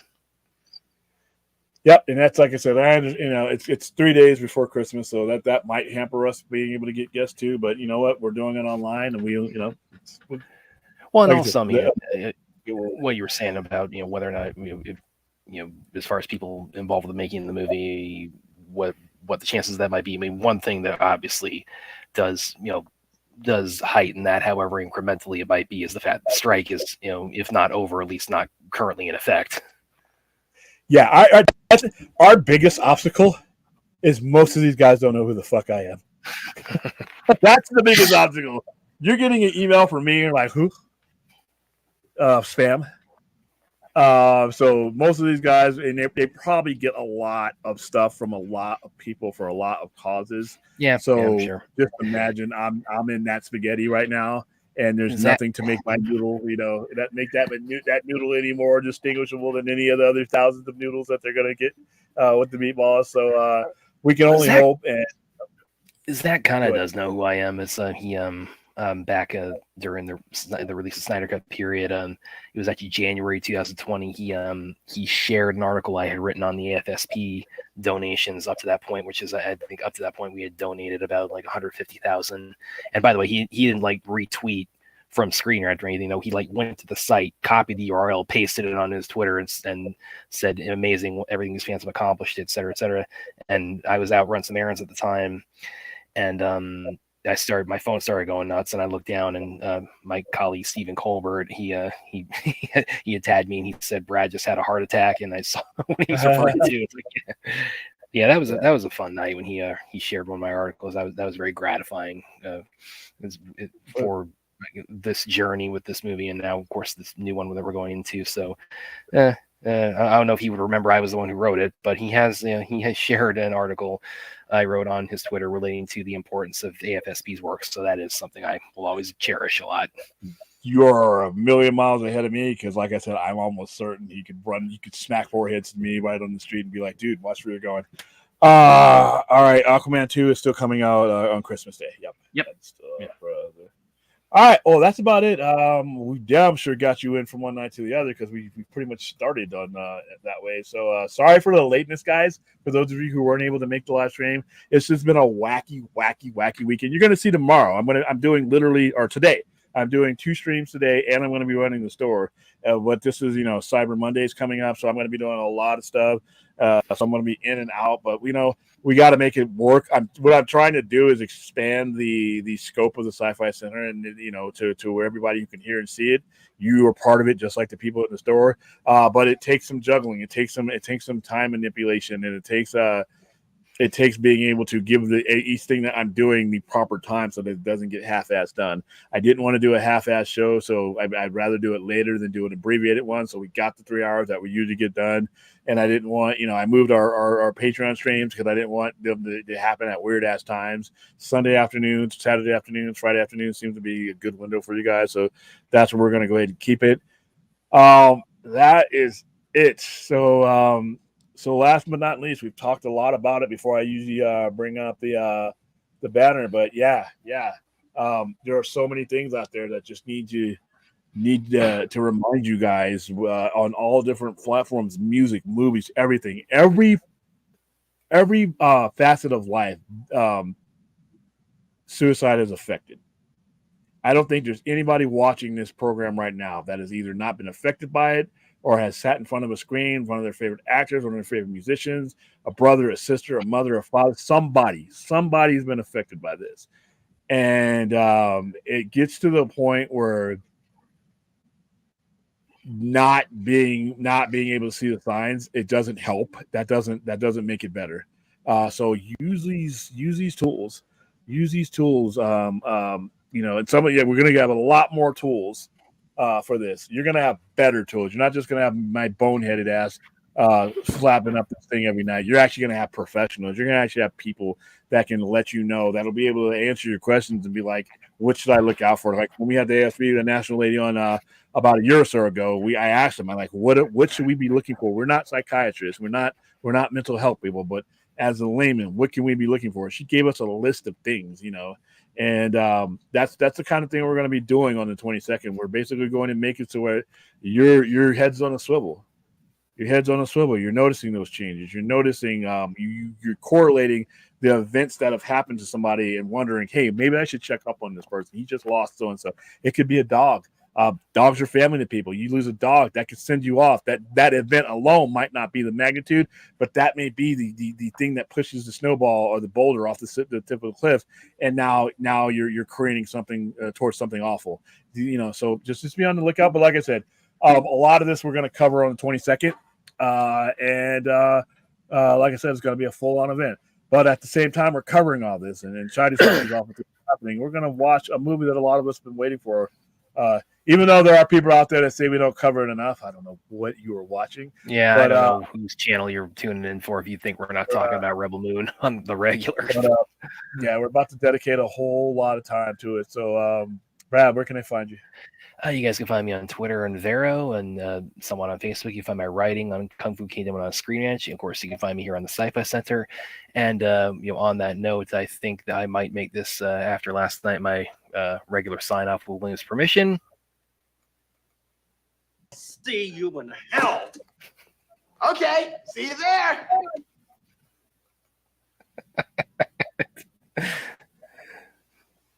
And you can find me by looking for me. I'm really easy to find.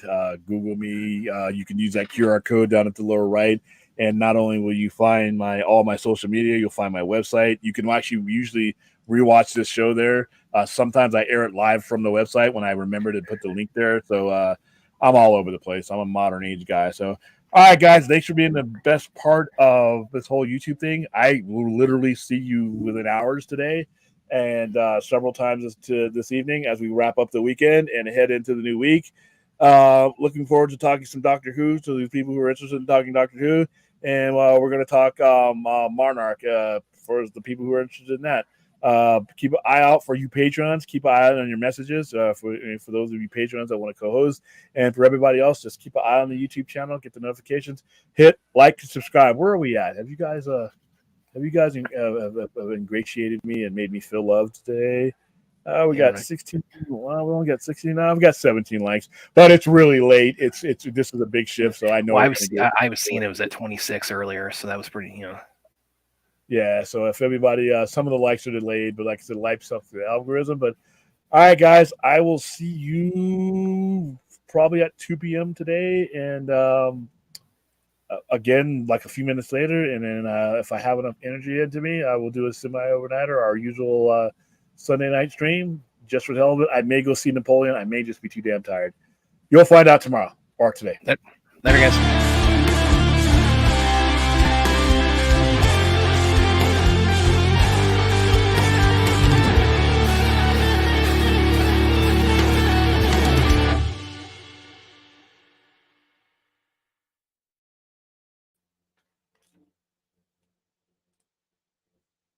I'm glad you didn't too, Music Man. And I'm not just saying that flippantly. I'm glad you failed in that attempt. And you need to hear that from everybody around you. I'm happy you're here. And I hope you never attempt to again. And like I said, this is a situation where failure was the option. All right, guys. Now I'm really going to go away. See you.